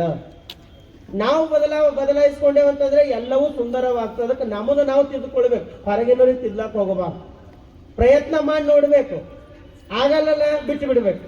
ಇದ್ರ ಗುಣನೇ ಹಿಂಗದ, ಇದ್ರ ಗುಣನೇ ಹಿಂಗದ ಅಂತ ಬಿಟ್ರಿ ಹೊಂದಾಣಿಕೆ ಮಾಡ್ಕೊರಿ, ಪ್ರೀತಿ ಇರ್ತದೆ. ಹೊಂದಾಣಿಕೆ ಮಾಡ್ಕೊಳ್ಳಿಲ್ಲ ಅಂದ್ರೆ ಪ್ರತಿದಿನ ಜಗಳ ಬರ್ತದ. ಅದಕ್ಕಾಗಿ ಜಗಳ ಆಗಬಾರ್ದು, ಪ್ರೀತಿಲಿಂದಿರ್ಬೇಕಂದ್ರೆ ನಮ್ಮನ್ನು ನಾವು ತಿದ್ದುಕೊಳ್ಬೇಕು. ಬಹಳ ಚಂದ ಹೇಳ್ತಾರೆ, ಬಂದೆ ಕಿಸ್ಪರ್ ಕರೆ ತೂವೆ ಅಭಿಮಾನ್ ತೂ ಹೈ ದೋ ದಿನ ಕ ಮೆಹಮಾನ್. ಎದ್ರ ಮ್ಯಾಲ ಅಭಿಮಾನ ಮಾಡ್ತಪ್ಪ, 2 ದಿನದ ಜೀವನ ಅದ. ಕಿಸ್ ಕಾಮ್ ಕ ತೇರ ಏ ಮಹಲ್, ಕಿಸ್ ಕಾಮ್ ಕ ತೇರ ಏ ಮಾಲ್ ಅಂತ ಹೇಳ್ತಾರ. ಎಷ್ಟು ಕಟ್ಟಿಟ್ರೇನ್, ಎಷ್ಟು ಮಾಡಿಟ್ರೇನ್, ಅದೆಲ್ಲವೂ ಕೂಡ ಇಟ್ಟು ಹೋಗೋದದ. ನಿನ್ನ ಹಿಂದೆ ಬರ್ತಕ್ಕಂಥದ್ದು ಒಂದೇ ಒಂದದ, ಅಂತರಂಗ ಶುದ್ಧಿ ಮಾಡ್ಕೊಳ್ಳು. ನಮ್ಮ ಅಂತರಂಗ ಶುದ್ಧಿ ಮಾಡ್ಕೊ. ಇನ್ನು ಅಂತರಂಗ ಶುದ್ಧಿ ಮಾಡ್ಕೋಬೇಕಾದ್ರೆ ಹೆಂಗ್ ಮಾಡ್ಕೊಳ್ಬೇಕ್ರಿ? ಅಹಂಕಾರದ ಗುಣ ಯಾವವ ಅಂದ್ರ 16 ಗುಣದ ಬಗ್ಗೆ ಮಾತಾಡ್ತಾರೆ. ಮತ್ತೀಗ 16 ದಿನ ನಿಮ್ಮ ಪ್ರವಚನ ಒಯ್ಯವಿದ್ದೀನಿ. 16 ಅಹಂಕಾರದ ಗುಣದ ಬಗ್ಗೆ ಮಾತಾಡ್ತಾರೆ. ಅದೇ ಹೇಳ್ಬೇಕಾಗ್ಯದ ನಿಮಗೆ, ಸುಮ್ಮನೆ ಕತಿ ಹಾಸ್ಯ ಹೇಳ್ಬೇಕಾಗಿಲ್ಲ. ಅಹಂಕಾರದ 16 ಸ್ವರೂಪಗಳ ಕುರಿತಾಗಿ ಮಾತಾಡ್ತಾರೆ. ಅದಕ್ಕೆ ನಮ್ಮ ಒಂದು ತತ್ವದಲ್ಲಿ ಏನ್ ಹೇಳ್ತಾರೆ ಅಂದ್ರೆ ಅಷ್ಟಮದಂಗಳು ಅಂತ ಹೇಳ್ತಾರೆ. ಕೇಳಿರೆ? ಅಷ್ಟಮದಂಗಳು ಯಾವ್ಯಾವವು ಗೊತ್ತಿದ್ರು ಜೋರಾಗಿ ಹೇಳ್ರಲ್ಲ, ಖುಷಿ ಆಗ್ತದೆ. ಅಷ್ಟಮದಂಗಳು. ಮದ ಅಂದ್ರೆ ಏನು? ಮದ ಅಂದ್ರೆ ಅಹಂಕಾರ. ಅಷ್ಟಮದಗಳು 8 ರೀತಿಯಿಂದ ಅಹಂಕಾರ ಅದ. ಮೊದಲನೇದು ಯಾವುದು? ಕುಲಮದ. 2ನೇದು ಛಲಮದ. 3ನೇದು ಧನಮದ. 4ನೇದು ರೂಪಮದ. 5ನೇದು ಯೌವನ ಮದ. 6ನೇದು ವಿದ್ಯಾಮದ. 7ನೇದು ಅಧಿಕಾರ ಮದ. 8ನೇದು ತಪೋಮದ ಅಂತ ಹೇಳ್ತಾರೆ. 8 ಬಹಿರಂಗದ ಅಷ್ಟಾವರಣಗಳು. ಅಂತರಂಗದ ಅಷ್ಟಾವರಣಗಳು, ಅಷ್ಟಮದಂಗಳು ಮತ್ತು ಬಹಿರಂಗದ ಅಷ್ಟಮದಂಗಳು ಅಂತ 16 ಗುಣಗಳ ಕುರಿತಾಗಿ ಮಾತಾಡ್ತಾರೆ. ಮನುಷ್ಯ ಹೊರಗೂ ಅಹಂಕಾರ ಪಡ್ತಾನಂತ ಮತ್ತು ಒಳಗೂ ಅಹಂಕಾರ ಪಡ್ತಾನಂತ. ಹೊರಗೆ ಅಹಂಕಾರ ಪಡ್ತಕ್ಕಂಥ 8 ಗುಣಗಳು ಯಾವಂದ್ರೆ ಕುಲಮದ, ಶ್ರೇಷ್ಠ ಕುಲದಲ್ಲಿ ಹುಟ್ಟಿನಿ ಅಂತಕ್ಕಂಥ ಅಹಂಕಾರ ಇರ್ತದೆ ಮನುಷ್ಯನಿಗೆ. ನಾವು ಇಂಥ ಕುಲದ ಕೆಲವೊಬ್ರು ಹಂಗೆ ಇರ್ತದೆ, ಬಹಳ ಅಹಂಕಾರಿಗಳು. ನಾವು ಇಂಥದ್ರಾಗ ಹುಟ್ಟಿದೆವು, ಇಂಥ ಕುಲದಾಗ ಹುಟ್ಟಿದೆವು, ನಾವು ಶ್ರೇಷ್ಠ ಇದ್ದೆವು, ಗ್ರೇಟ್ ಇದ್ದೆವು, ಏನೇನೋ ಕುಲದ ಬಗ್ಗೆ ಅಭಿಮಾನ ತಗೊಂಡು ಬಿಡ್ತಾರ. ನಮ್ಮ ಶರಣರು ಹೇಳ್ತಾರ, ಕುಲವ ನೆಲವೊಂದೇ ಹೊಲಗೇರಿ ಶಿವಾಲಯಕ್ಕೆ, ಜಲವೊಂದೇ ಶೌಚಾಚಮನಕ್ಕೆ, ಕುಲವೊಂದೇ ತನ್ನ ತಾನು ಅರಿದವಂಗೆ. ಎಷ್ಟು ಕುಲವ? ಒಂದೇ. ಆದ್ರೆ ನಾವೇನ್ ತಿಳ್ಕೊಂಡಿವಿ, ನಮ್ಮಲ್ಲಿ ಬಹಳ ಜನ ಹೇಳ್ತಿರ್ತಾರೆ 2 ಕುಲ ಅವರಿ, ಹೆಣ್ಣು ಕುಲ ಬೇರೆ, ಗಂಡು ಕುಲ ಬೇರೆ ಅಂತ ಹೇಳ್ತಾರೆ. ಹೆಣ್ಣು ಜಾತಿ ಬೇರೆ, ಗಂಡು ನಮ್ಮ ಶರಣರು ಹೇಳ್ತಾರೆ ಒಳ್ಳೆಯದು ಕೆಟ್ಟದ್ದು. ನಮ್ಮಲ್ಲಿ ಕುಲ ಅಂದ್ರೆ 2 ಅವ. ಯಾವುದು? ಒಳ್ಳೆಯದೊಂದು, ಕೆಟ್ಟದ್ದು, 2 ಅದಾವ. ಅದಕ್ಕೆ ಬಿಟ್ಟು ನಾವು ದೊಡ್ಡ ಜಾತಿ ಒಳಗೆ ಹುಟ್ಟಿದೆವು, ಶ್ರೇಷ್ಠ ಹುಟ್ಟಿದೆವು, ನಮ್ಮ ಶರಣರು ಒಪ್ಪಲ್ಲ. ಶ್ರೇಷ್ಠತೆ ಯಾವುದರಿಂದ ಬರ್ತದೆ? ಗುಣದಿಂದ ಶ್ರೇಷ್ಠತೆ ಬರ್ತದೆ, ಜಾತಿಯಿಂದ ಶ್ರೇಷ್ಠತೆ ಬರಲ್ಲ. ಅದಕ್ಕಾಗಿ ಜಾತಿಯ ಬಗ್ಗೆ ಅಭಿಮಾನ ಪಡಬೇಡ, ಅಹಂಕಾರಿ ಆಗಬೇಡ. ಶರಣರು ಹೇಳ್ತಾರೆ ಕುಲಮದ, ಕುಲದಲ್ಲಿ ಅಹಂಕಾರ ಪಡ್ತಕ್ಕಂಥದ್ದು. ಇನ್ನೊಂದು ಛಲಮದ. ಕೆಲವೊಬ್ರು ಬಹಳ ಕಷ್ಟಪಟ್ಟು ಏನಾರ ಸಾಧಿಸಿರ್ತಾರೆ, ಸಾಧಿಸಿದ್ರ ಮೇಲೆ ಬಹಳ ಅಹಂಕಾರ ಇರ್ತದೆ. ಸಣ್ಣದು ಏನಾರ ಸಾಧಿಸ್ತಾರಂದ್ರೆ ಬಹಳ ಅಹಂಕಾರ. ನಾ ಮಾಡಿದಂಗೆ ಯಾರು ಮಾಡಲ್ಲ, ನಾನು ಹಂಗೆ ಯಾರು ಮಾಡ್ಲಕ್ ಆಗಲ್ಲ, ನಾನೇ ಬಹಳ ಶ್ರೇಷ್ಠ ಅಂತ ಇದ್ದೀನಿ ಅಂತ ಅಹಂಕಾರ ಪಡ್ತಾರೆ, ಛಲಮದ. 3ನೇದು ಧನಮದ. ಇದು ಬಹಳ ಕಷ್ಟ ಬಿಡಿ. ಧನ ಮದದ ಬಗ್ಗೆ ನಾವು ಮಾತಾಡ್ತಾ ಹೋದೆವು ಅಂದ್ರೆ ಅದು ಮುಗಿಲಾರ ಕಥೆ ಅದ. ಮತ್ಯ ಅಂತಿದ್ದು ಹೆಸರು ಮತ್ಯ ಅಂತಿದ್ದು. ಮತ್ಯ ಅಂತಿದ್ದನು ಗೌಡ್ರ ಮನೆ ಕೆಲಸ ಮಾಡ್ತೀನಿ. ಗೌಡ್ರ ಮನೆ ಕೆಲಸ ಮಾಡ್ತೀನೋ, ಊಟ ಮಾಡ್ತೀನೋ, ಅಲ್ಲೇ ಆರಾಮಾಗಿರ್ತೀನೋ. 1 ವರ್ಷ ಕೆಲಸ ಮಾಡೋನು. ಗೌಡ್ರು 1 ವರ್ಷ ನಂತರ ಸಂಬಳ ಕೊಡಕ್ ಹೋದನು. ಅವಾಗ ಅವ ಅಂದನು, ನಾ ತಗೊಂಡು ಏನ್ ಮಾಡ್ಲಿ ಗೌಡ್ರೆ, ನಿಮ್ ಮನೆಗೆ ಉಣ್ತೀನಿ, ನಿಮ್ ಮನೆಗೆ ಇರ್ತೀನಿ, ಇರ್ಲಿ ತಗೋರ್ ನಿಂಬಲೆ ಜಾಮ ಅಂದನು. ಆಗ್ಲಿ ಅಂತ ಗೌಡ್ರು ಇಟ್ಕೊಂಡ್ರು. ಹಿಂಗೆ 10 ವರ್ಷ ಕೆಲಸ ಮಾಡೋನು, 1 ರೂಪಾಯಿ ತಗೊಳ್ಳಿಲ್ಲ. ಗೌಡ್ರು ಅವ್ನ ದುಡ್ಡು ಅಷ್ಟು ಜಮಾಸ್ಕೊತ ಹೋದ್ರು. ಮತ್ಯ ದೊಡ್ಡವಾದನು. ಮುಂದೆ ಅವನಿಗೆ ಒಂದು ಮದುವೆ ಮಾಡ್ರು. ಹೆಂಡತಿ ಸ್ವಲ್ಪ ಜಾಣ ಬಂದಳು. ಅವಾಗ ಗೌಡ್ರು ಅಂದ್ರು, ನೋಡಮ್ಮ ನಿನ್ ಗಂಡ 10 ವರ್ಷ ನಮ್ಮಲ್ಲಿ ಕೆಲಸ ಮಾಡ್ಯಾನ, ಇಷ್ಟು ದುಡ್ಡು ಅವ ತಗೋ ಅಂತ ಕೊಟ್ಟು ಕಳ್ಸು. ಹೆಂಡತಿ ಏನ್ ಮಾಡೋಳು, ದುಡ್ಡು ಒಯ್ದು ಭಾಳ ಚಂದ ಆಯ್ತು, ದುಡ್ಡವ ಏನಾರ ಮಾಡ್ಬೇಕಂತ ಸಣ್ಣದ ಬಡ್ಡಿ ವ್ಯವಹಾರ ಚಾಲೂ ಮಾಡಿ. ಬಡ್ಡಿ ವ್ಯವಹಾರ ಚಾಲೂ ಮಾಡೋಳು. ತಾನೇ ಕೊಡ್ಲಿಲ್ಲ, ಗಂಡನ ಮುಖಾಂತರ ಕೊಡ್ಲಿಕ್ಕೆ ಪ್ರಾರಂಭ ಮಾಡೋಳು. ಅವಾಗ ಮತ್ಯ ಸಾಲ ಕೊಡ್ತಾನಂತ ಗೊತ್ತಾದಾಗ ಮಂದಿ ಎಲ್ಲ ಬರ್ಲತ್ತರು. ಅಲ್ಲಿ ತನವನಿ ಮತ್ಯ ಮತ್ಯ ಅಂತ ಕರೀರಲ್ಲ, ಮುಂದೆ ಬಂದು ಮಕ್ಕಪ್ಪ ಮಕ್ಕಪ್ಪ ಅಂತ ಚಾಲ ಮಾಡ್ರು. ಮಕ್ಕಪ್ಪ ಅಂತ ಚಾಲ ಮಾಡ್ರು. ಇವ ಸಾಲ ಕೊಡ್ತಾ ಹೋದನು, ಬಡ್ಡಿ ಬರ್ತಾ ಹೋಯ್ತು, ಸ್ವಲ್ಪ ದುಡ್ಡು ಹೆಚ್ಚಾದು, ಒಂದು ಸಣ್ಣದ ಮನಿ ಕಟ್ಟುನು, ಮನ್ಯಾಗ ಆರಾಮಾಗಿ ಉಳಿದನು, ಸಣ್ಣ ಬಿಸ್ನೆಸ್ ಚಾಲು ಮಾಡ್ಕೊಂಡು ಇಲ್ಲಿ ತನ ಮಕ್ಕಪ್ಪ ಇದ್ದವ ಈಗ ಮಕ್ಕಪ್ಪಣ್ಣ ಅದನು. ಮಕ್ಕಪ್ಪಣ್ಣ ಅದನು. ಅದಾದ್ಮೇಲೆ ಹಂಗೆ ಹೆಂಡತಿ ಭಾಳ ಜಾಣ ಇದ್ದಳು, ದುಡ್ಡು ಹೆಚ್ಚಾಯ್ತು, ಏನೇನೋ ದೊಡ್ಡ ದೊಡ್ಡ ಸಾಲ ಕೊಟ್ಟರು, ಕಾರ್ ಖರೀದಿ ಮಾಡ್ರು, ಊರ ಸ್ವಲ್ಪ ಶ್ರೀಮಂತ ಅದನು. ಅವಾಗ ಮಕ್ಕಪ್ಪ ಧರಿ ಅದನು. ಮೊದಲೇನಿದ್ದನು ಮಕ್ಕ, ಈಗೇನೋ ಮಕ್ಕಪ್ಪ ಸಾವುಕಾರ ಅದನು. ಮಕ್ಕಪ್ಪ ಸಾವುಕಾರ ಹಿಂಗ್ ಹೊರಗೆ ಹೋಗ್ಬೇಕಾದಾಗ ಯಾರ ಮಕ್ಕಪ್ಪ ಸಾವುಕಾರ ಶರಣಾರ್ಥಿ ಅಂದ್ರ ಆಯ್ತು ತಪ್ಪ ಹೇಳ್ತೀನಿ ಅಂತೀನ, ಆಯ್ತು ತಪ್ಪ ಹೇಳ್ತೀನಿ ಅಂತೀನು, ಮುಂದೆ ಹೋಗ್ತೀನು. ಯಾರು ಎದುರು ಬಂದ್ರು ಶರಣಾರ್ಥಿ ಮಕ್ಕಪ್ಪ ಶರಣರೇ ಅಂತಂದ್ರೆ ಹೋಗಿ ಹೇಳ್ತೀನಿ ತಗೋರ್ ಅಂತೀನು, ಮುಂದೆ ಹೋಗ್ತೀನು. ಒಂದಿನ ಒಬ್ಬ ಹಿಡಿದು ಕೇಳೋನು, ನಾವೆಲ್ಲ ನಿಮಗ ಶರಣಾರ್ಥಿ ಮಾಡ್ರ, ಹೇಳ್ತೀನಿ ತಗೋರ್ ಅಂತೀರ, ಯಾರಿಗೆ ಹೇಳ್ತಿ ಅಂತ ಹೇಳು. ಅವ ಹೇಳೋನು, ನನಗೆ ಗ್ಯಾರಂಟಿ ಗೊತ್ತದ ನೀವು ನನಗೆ ನಮಸ್ಕಾರ ಮಾಡ್ತಾ ಇಲ್ಲ. ಎದಕ್ ಮಾಡ್ಲತ್ತೀರಿ? ನಮ್ಮಲ್ಲಿರೋ ದುಡ್ಡಿಗೆ ನಮಸ್ಕಾರ ಮಾಡ್ಲತ್ತೀರಿ. ದುಡ್ಡು ಇಲ್ದಾಗ ನೀವು ನನಗೆ ಮತ್ಯ ಅಂದವ್ರಿದ್ದೀರಿ. ಇವತ್ತು ದುಡ್ಡು ಹೆಚ್ಚಾದ್ರೆ ನೀವು ನನಗೆ ಮಕ್ಕಪ್ಪ ಧೊರಿ ಅಂದವ್ರಿದ್ದೀರಿ. ಒಂದು ವೇಳೆ ನನ್ನ ಬಲ್ಲಿಂದ ಎಲ್ಲಾ ಖಾಲಿ ಆಯ್ತದ, ನೀವು ಮತ್ತೆ ಮರ್ದಿನ ಮತ್ಯ ಅಂಬೋರಿ. ನನಗೆ ನೀವೇನು ಶರಣಾರ್ಥಿ ಮಾಡೋರಲ್ಲ, ಅದಕ್ಕೆ ನಿಮ್ಮ ಶರಣಾರ್ಥಿ ನನಗಿಲ್ಲ, ದುಡ್ಡಿಗೆ ಅದಲ್ಲ, ಅದಕ್ಕೆ ನೀವು ನನಗೇನು ಹೇಳತ್ತೀರಿ ಅದು ಹೋಗಿ ನಾ ದುಡ್ಡಿಗೆ ಹೇಳ್ತೇನೆ ಅಂದನಂತ ಮಕ್ಕಪ್ಪ. ಅರ್ಥ ಆಯ್ತಾ? ನಮಗ್ ಮರ್ಯಾದೆ ಯಾವ್ದರಿಂದದ? ದುಡ್ಡಿಲಿಂದದ ಅಂತ ತಿಳ್ಕೊಂಡೆ ಅಂದ್ರೆ ತಪ್ಪು ಭ್ರಮೆ ಅದ. ಯಾಕೆಂದ್ರೆ ಅದರಿಂದ ಯಾವತ್ತೂ ಕೂಡ ಅದಕ್ಕೆ ಸುಖ ಸಿಕ್ಕಿಲ್ಲ, ನಮಗ ಅದರಿಂದ ಗೌರವ ಇಲ್ಲ. ಅದಕ್ಕಾಗಿ ಹೇಳ್ತಾರೆ ಧನ ಮದ. ಇನ್ನು 4ನೇದು ರೂಪ ಮದ. ಬಹಳ ಅಹಂಕಾರ ಪಡ್ತಕ್ಕಂಥದ್ದು ಮನುಷ್ಯ ರೂಪದ ಬಗ್ಗೆ. ಅದನ್ನು ಕೂಡ ಶಾಶ್ವತ ಇಲ್ಲ. ಉಳಿದುದೇನು ಶಾಶ್ವತ? ಲಕ್ಷ್ಮಿಗೆ ನೀರಿನ ಮೇಲೆ ಕೂಡಿಸ್ಯಾರ. ಯಾಕೆ ಕೂಡಿಸ್ಯಾರ? ತಿರುವಾಗ ಒಂದೇ ಕಡೆ ಇರಲ್ಲ, ಅಲ್ಲಾಡ್ಕೊತ ಇವ್ರ ಬಲ ಆಗದ ಅವ್ರ ಬಲ ಹೋಗ್ತಾಳ, ಅವ್ರ ಬಲ ಆಗದ ಇವ್ರ ಬಲ ಹೋಗ್ತಾಳೆ.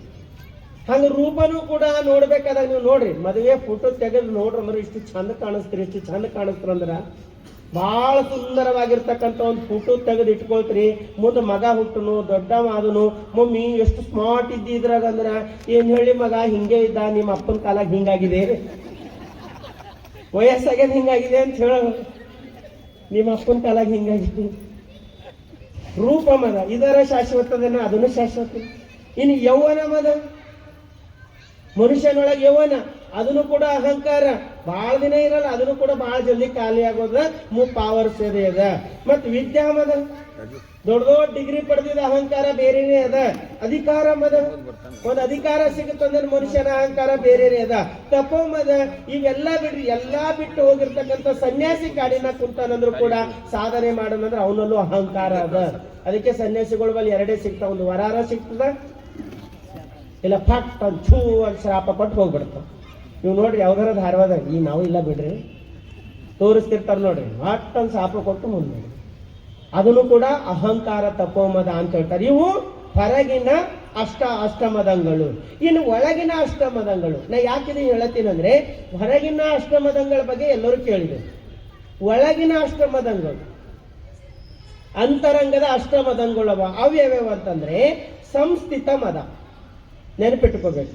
ಮೊದಲನೇದು ಸಂಸ್ಥಿತ ಮದ, 2ನೇದು ತೃಣೀಕೃತ ಮದ, 3ನೇದು ವರ್ತಿನಿ ಮದ, 4ನೇದು ಕ್ರೋಧಿನಿ ಮದ, 5ನೇದು ಮೋಹಿನಿ ಮದ, 6ನೇದು ಅತಿಚಾರಿಣಿ ಮದ, 7ನೇದು ಗಂಧಾಚಾರಿಣಿ ಮದ, 8ನೇದು ವಾಸಿನಿ ಮದ. ಇವು 8 ಅಂತರಂಗದ ಅಷ್ಟಮದಂಗಳು. ನೀವು ಹೇಳ್ಬೇಕಾದ್ರೆ ನಮಗೆ ನೆನಪಿರಲ್ರಿ, ಮುಂದೆ ಹೆಂಗ್ ಮಾಡ್ಯಾರಿ ಅಂದ್ರೆ ಕಲ್ಲಾಳ ಅಪ್ಪ ರೆಕಾರ್ಡ್ ಮಾಡ್ಲತ್ತ, ನೀವು ಮನೆಗೆ ಹೋಗಿ ಕೇಳು ಅಂತ. ಅಂತರಂಗದ ಅಷ್ಟಮದಂಗಗಳು ಇವೇನೇನ್ ಕೆಲಸ ಮಾಡ್ತಾವ ಅನ್ನೋದ್ರ ಬಗ್ಗೆ ಒಂದು ಕ್ಷಣ ನೋಡೋಣ. ಅಂತರಂಗದ ಅಷ್ಟಮದಂಗಳಲ್ಲಿ ಮೊದಲನೇದು ಬರೋದು ಸಂಸ್ಥಿತ ಮದ. ಯಾವುದು ಹೇಳ್ರಿ ನೋಡ್ರಿ, ಸಂಸ್ಥಿತ ಮದ. ಯಾವುದು ಸಂಸ್ಥಿತ ಮದ. ಇದು ಹೆಂಗಿರ್ತದ, ಇದ್ರ ಗುಣ ಏನ್ ತೋರಿಸ್ತಂದ್ರೆ ತನ್ನ ನಿಜ ಸ್ವರೂಪವನ್ನು ಮರೆತು, ತನ್ನ ನಿಜ ಸ್ವರೂಪವನ್ನು ಮರೆತು ದೇಹವೇ ನಾನೆಂದು ಎಂಬ ನಿಲುವು, ದೇಹ ಭಾವದಲ್ಲಿ ಗಟ್ಟಿಯಾಗಿ ನಿಲ್ಲುವ ಭಾವವೇ ಸಂಸ್ಥಿತ ಮದ. ತಾನ್ ಯಾರು, ಅದಕ್ಕೆ 4 ಪ್ರಶ್ನೆ ಕೇಳ್ಕೊಳ್ಬೇಕಂತ. ಈಗ ಎಲ್ಲರೂ ಕುಂತಿರಲ್ಲ, ಮನೆಗೆ ಹೋದಾಗ ನಿಮ್ಮನ್ನ ನೀವು 4 ಪ್ರಶ್ನೆ ಮಾಡ್ಕೋಬೇಕಂತ. ಮೊದಲನೇದು ನಾನಾರು, ಎರಡನೇದು ನಾನು ಎಲ್ಲಿಂದ ಬಂದೆ, ಮೂರನೇದು ಕಾಣುವ ಜಗವಿದೇನು, ನಾಲ್ಕನೇದು ನಾಳೆ ನಾನು ಹೋಗುವುದು ಎಲ್ಲಿಗೆ. ಇವು 4 ಪ್ರಶ್ನೆ ನಮ್ಮೊಳಗೆ ನಾವು ಹಾಕೊಂಡೇವೆ ಅಂದ್ರೆ ಅಧ್ಯಾತ್ಮ ಪ್ರಾರಂಭ ಆಯ್ತು. ಮೊದಲನೇದು ನಾನಾರು, ಯಾರು ನಾವು, ಎಲ್ಲಿಂದ ಬಂದಿದ್ದೆವು, ಯಾರು ನಾವು ಹೇಳ್ತಿರ್ತೇವೆ ಇಂಥ ಗೌಡ್ರು, ಇಂಥ ಮಾಸ್ತಾರ್, ಇಂಥ ಡಾಕ್ಟರ್, ಇಂಥ ಆಫೀಸರ್, ನಾವೇನೋ ಇಂಥ ರಾಜಕಾರಣಿ ಏನೇನೋ ಹೇಳ್ಕೊತೀವಿ. ಹೌದಾ, ನಾವು ಅದೇ ಇದ್ದೇವ? ಅದು ಇದ್ದಾಗ ಅದು ಇದ್ದೀವಿ, ಇಲ್ಲಿ ಬಂದ್ರ ಏನಿಲ್ಲ. ಅಂದ್ರೆ ನಮ್ಮ ನಿಜ ಸ್ವರೂಪ ಪರಮಾತ್ಮನ ಜ್ಞಾನವನ್ನ ಮರೆತು ಅವನ ಅಂಶ ಅನ್ನೋದು ಮರೆತು ಈ ದೇಹವೇ ನಾವಂತ ತಿಳ್ಕೊಂಡು ಇದ್ರ ಗಟ್ಟಿಯಾಗಿ, ಇದು ಬಡು ಆಯ್ತಂದ್ರೆ ನಾ ಬಡು ಆಗಿ ಅನ್ಕೊಳ್ಳೋದು, ಇದು ದಪ್ಪ ಆಯ್ತಂದ್ರೆ ನಾ ದಪ್ಪ ಆಗಿ ಅನ್ಕೊಳ್ಳೋದು, ಇದನ್ನೇ ಶ್ರೇಷ್ಠ ಅಂತ ತಿಳ್ಕೊಂಡು ಬರ್ತಾರಲ್ಲ ಅವ್ರು ಸಂಸ್ಥಿತ ಮದಗಳು ಅಂತ ಹೇಳ್ತಾರೆ. ದೇಹವೇ ತಾನೆಂದು ನಂಬಿ ಅದರಲ್ಲಿ ಗಟ್ಟಿಯಾಗಿರ್ತಕ್ಕಂಥ ಭಾವ ಇರ್ತದಲ್ಲ ಅದು ಸಂಸ್ಥಿತ ಮದ. ಅದು ನಿರಸನ ಮಾಡ್ಬೇಕಾಯ್ತಂದ್ರೆ ಅದಕ್ಕೆ ಅಕ್ಕಮದೇವಿ ತಾಯಿ ವಚನ ಹೇಳ್ಯಾರ. ಎಷ್ಟು ಚಂದ ಹೇಳ್ಯಾರ. ಅಮೇಧ್ಯದ ಅಡಿಕೆ, ಮೂತ್ರದ ಕುಡಿಕೆ, ಕೀವಿನ ಹೆಡಿಕೆ, ಎಲುವಿನ ತಡಿಕೆ, ಸುಡಲಿ ಈ ದೇಹವ ಒಡಲವಿಡುದು ಕೆಡದಿರು, ಚೆನ್ನಮಲ್ಲಿಕಾರ್ಜುನನ ಅರಿಯದ ಮರುಳಿ. ತಮ್ಮ ನೀ ದೇಹ ಅಲ್ಲೋ, ಇದು ದೇಹ ಶಾಶ್ವತವಾಗಿರ್ತಕ್ಕಂಥದ್ದಲ್ಲ, ಇದರಲ್ಲಿರ್ತಕ್ಕಂಥ ಸ್ವರೂಪದ ಜ್ಞಾನ ನೀನಿದ್ದಿ, ಅದು ಅರ್ಥ ಮಾಡ್ಕೊಳ್ಳೋದಿದ್ರೆ ದೇಹನೇ ಅಂತ ನಂಬಿ ಬದುಕದಂತಂದ್ರ ಇದು ಒಂದು ದಿನ ಹೋಗೋದದ, ಅದಕ್ಕೆ ಅದ್ರ ಕಡೆ ಲಕ್ಷ್ಯ ಕೊಡು ಅಂತ ಹೇಳ್ತಾರೆ. ಸಂಸ್ಥಿತ ಮದ ಅಂದ್ರೆ ದೇಹ ಭಾವದಲ್ಲಿ ಗಟ್ಟಿಯಾಗಿರುವುದೇ ಸಂಸ್ಥಿತ ಮದ. ಇನ್ ಎರಡನೇದು ಹೇಳ್ತಾರ ತೃಣೀಕೃತ ಮದ. ತೃಣೀಕೃತ ಮದ ಅಂದ್ರೆ ನಾನೇ ಶ್ರೇಷ್ಠ, ಉಳಿದವರೆಲ್ಲ ಹುಲು ಮಾನವರು ಅಥವಾ ಹುಲ್ಲು ಕಡ್ಡಿಗೆ ಸಮಾನರು ಎಂಬ ಭಾವವೇ ತೃಣೀಕೃತ ಮದ. ನಾನೇ ಶ್ರೇಷ್ಠ ಅಂತಿರ್ತಾನೆ ಮನುಷ್ಯ. ಅವೇನು ಮನುಷ್ಯರಿ, ಅವ್ರು ನಮ್ಮ ಕಣ್ಣಿಗೆ ಕಾಣೋ ಮನುಷ್ಯ. ಅವ್ರಿಗೆ ನಾವು ಏನೇನು ತಿಳಿಯಲು, ನೀ ಯಾರಿಗೆ ಏನ್ ತಿಳಿಯಲು, ನಿನಗೆ ಯಾರು ಏನ್ ತಿಳಿತಾವ? ನಾವ್ ಯಾರಿಗಾರ ಏನಾರ ತಿಳಿದ್ರೆ ನಮಗೆ ಯಾರ ಏನಾರ ತಿಳಿಬೇಕಲ್ಲ, ನಾವೇ ಯಾರಿಗೆ ಏನು ತಿಳಿಯಲ್ಲ ನಮಗೆ ಯಾರು ಏನ್ ತಿಳಿತಾರೆ? ತೃಣೀಕೃತ ಮದ ಅಂದ್ರೆ ನಾನೇ ಶ್ರೇಷ್ಠ, ಉಳಿದವರೆಲ್ಲ ಹುಲ್ಲು ಸಮಾನರು, ಹುಲ್ಲು ಕಡ್ಡಿ ಸಮಾನರು ಅಂತ ತಿಳಿತಾನಲ್ಲ, ಇದು ತೃಣೀಕೃತ ಮದ ಅಂತ ಹೇಳ್ತಾರೆ. ಈ ಮದದಿಂದ ಹೊರಗೆ ಬರ್ಬೇಕು. ಇನ್ನು ಮೂರನೇದು ಹೇಳ್ತಾರ ವರ್ತಿನಿ ಮದ. ವರ್ತಿನಿ ಮದದಲ್ಲಿ ಬಹಳ ಚಂದ ಹೇಳ್ತಾರೆ. ಪರಧನ, ಪರಸತಿ, ಪರದೈವ, ಪರನಿಂದೆ, ಪರಹಿಂಸೆ, ಇವು ಪಂಚ ಮಹಾಪಾತಕ ಅಂತ ಹೇಳ್ತೀವಿ. ಪರಧನ, ಪರಸತಿ, ಪರದೈವ, ಪರನಿಂದೆ, ಪರಹಿಂಸೆ ಎಂಬ ಪಂಚ ಮಹಾಪಾತಗಳಲ್ಲಿ ತೊಡಗಿಸಿಕೊಂಡು ಮನ ಬಂದಂತೆ ವರ್ತಿಸುವುದೇ ವರ್ತಿನಿ ಮದ. ನಮ್ ಶರಣರು ಧನ ಹೇಳಿಲ್ಲ, ಪರಧನ ಹೇಳ್ಯಾರ. ಸತಿ ಹೇಳಿಲ್ಲ, ಪರಸತಿ ಹೇಳ್ಯಾರ. ದೈವ ಹೇಳಿಲ್ಲ, ಪರದೈವ ಹೇಳ್ಯಾರ. ನಿಂದೆ ಹೇಳಿಲ್ಲ, ಪರನಿಂದೆ ಹೇಳ್ಯಾರ. ಹಿಂಸೆ ಹೇಳಿಲ್ಲ, ಪರಹಿಂಸೆ ಹೇಳ್ಯಾರ. ಪರ ಅಂದ್ರೆ ಏನು? ಇನ್ನೊಂದು ಹಿಂಸೆ, ತನ್ನನ್ನು ತಾನು ಮಾಡ್ಕೊಳ್ಳೋದಂದ್ರೇನು, ತನ್ನ ಅವಗುಣಗಳನ್ನ ಕಳ್ಕೊಳ್ಳೋದು. ಅದಕ್ಕಾಗಿ ನಾವು ಹಿಂಸೆ ಮಾಡ್ತಾ ಇದ್ದೀವಿ ಅನ್ನೋದು ಅದ್ರ ಬಗ್ಗೆ ಕೇರ್ ಇದ್ದೀವಿ ಅಂತ ಅರ್ಥ. ಇನ್ನೊಬ್ರಿಗೆ ಹಿಂಸೆ ಕೊಡ್ತೇವೆ ಅಂತ ಹೋದ್ರು ಕೂಡ ಅದು ಒಪ್ಪಲು ಶರಣು. ಪಂಚ ಮಹಾಪಾತಗಳಲ್ಲಿ ತೊಡಗಿಸಿಕೊಂಡು ಮನ ಬಂದಂತೆ ವರ್ತಿಸುವುದೇ ವರ್ತಿನಿ ಮದ. ಇದು ಮೂರನೇ ಮದ. ಇನ್ನು ನಾಲ್ಕನೇ ಮದ ಹೇಳ್ತಾರ ಕ್ರೋಧಿನಿ ಮದ. ಕ್ರೋಧಿನಿ ಮದದ ಬಗ್ಗೆ ಹೇಳ್ತಾರ, ಮೇಲಿನ ವರ್ತನೆಗೆ ಯಾರಾದರೂ ಬುದ್ಧಿ ಹೇಳಲು ಉಪದೇಶಿಸಲು ಬಂದರೆ ಕ್ರೋಧಿತನಾಗಿರುವ ಮದವೇ ಕ್ರೋಧಿನಿ ಮದ. ನಾ ಮಾಡಿದ್ದೇ ಸರಿ ಎನ್ನುವುದು, ನಾ ಮಾಡಿದ್ದೇ ಸರಿ ಅನ್ನೋದು, ಅಥವಾ ಯಾರ ಇದು ಇಲ್ಲೋ ಇದು ತಪ್ಪದ ಅಂತ ಹೇಳೋದು ಪಟ್ ಅಂತ ತಲೆಗೇರ್ಬಿಡ್ತು. ಪಟ್ ಅಂತ ತಲೆಗೇರ್ಬಿಡ್ತು. ಯಾರ್ದು ಕೇಳೋದು ಮನುಷ್ಯ. ಒಂದು ಸರಿ ಒಬ್ಬ ಕಳ್ಳಗ್ ಇದಕ್ಕೆ ತಂದಿದ್ರು, ಕೋರ್ಟಿಗೆ ತಂದಿದ್ರು. ನ್ಯಾಯಾಧೀಶ ಕಳ್ಳಗ್ ನೋಡಿ ಬಹಳ ಸಿಟ್ಟು ಬಂತು. ನ್ಯಾಯಾಧೀಶನಿಗೆ ಕಳ್ಳಗ್ ಬೈದು ನ್ಯಾಯಾಧೀಶ, ನೀನು ಭೂಮಿಗೆ ಭಾರ, ನಿನ್ನಂತ ಹುಟ್ಟೆ ತಪ್ಪಾಗ್ಯದ, ನಿನ್ನ ಸಮಾಜ ನಿನ್ನಿಂದ ಏನಾರ ಒಂದು ಚೂರರ ಉಪಕಾರ ಅದ, ಯಾವಾಗ ನೋಡಿದ ಕೋರ್ಟಿಗೆ ಬರ್ತಿ, ನಿನ್ನಂತ ಬದುಕೋದಕ್ಕಿಂತ ಸತ್ತು ಹೋಗ್ಬೇಕು ಅಂತ ಸಿಟ್ಟಿಲಿ ನ್ಯಾಯಾಧೀಶರು ಬೈದು. ಅವಾಗ ಕಳ್ಳಂದನು, ನ್ಯಾಯಾಧೀಶರೇ ಮಾತಾಡೋಕ್ಕಿಂತ ಮುಂಚೆ ಲೆಕ್ಕ ಹಾಕ್ರಿ ಏನು, ಅವನು ನ್ಯಾಯಾಧೀಶ ಯಾಕೆ ಏನಾಗ್ಯದ ಅಂತ ಕೇಳೋಣ. ಅವನು ನಮ್ಲಿಂದ ಸಮಾಜಕ್ಕೆ ಉಪಯೋಗ ಇಲ್ಲ ಅಂತ ಹೇಳ್ತೀರಿ, ನಮ್ಮಿಂದ ಹೆಂಗಿಲ್ಲ. 100 ಜನರು ಪೊಲೀಸರಿಗೆ ಕೆಲಸ ನಾವೇ ಕೊಟ್ಟಿದ್ದೆವು. 100 ಜನರಿಗೆ ಪೊಲೀಸರಿಗೆ ಕೆಲಸ ನಾವೇ ಕೊಟ್ಟಿದ್ದೆವು. ನಮಗಾಗಿಯೇ ಜೈಲವ, ನಮಗಾಗಿಯೇ ಅಡಿಗೆ ಮಾಡೋರವ, ನಮಗಾಗಿಯೇ ವಕೀಲರ.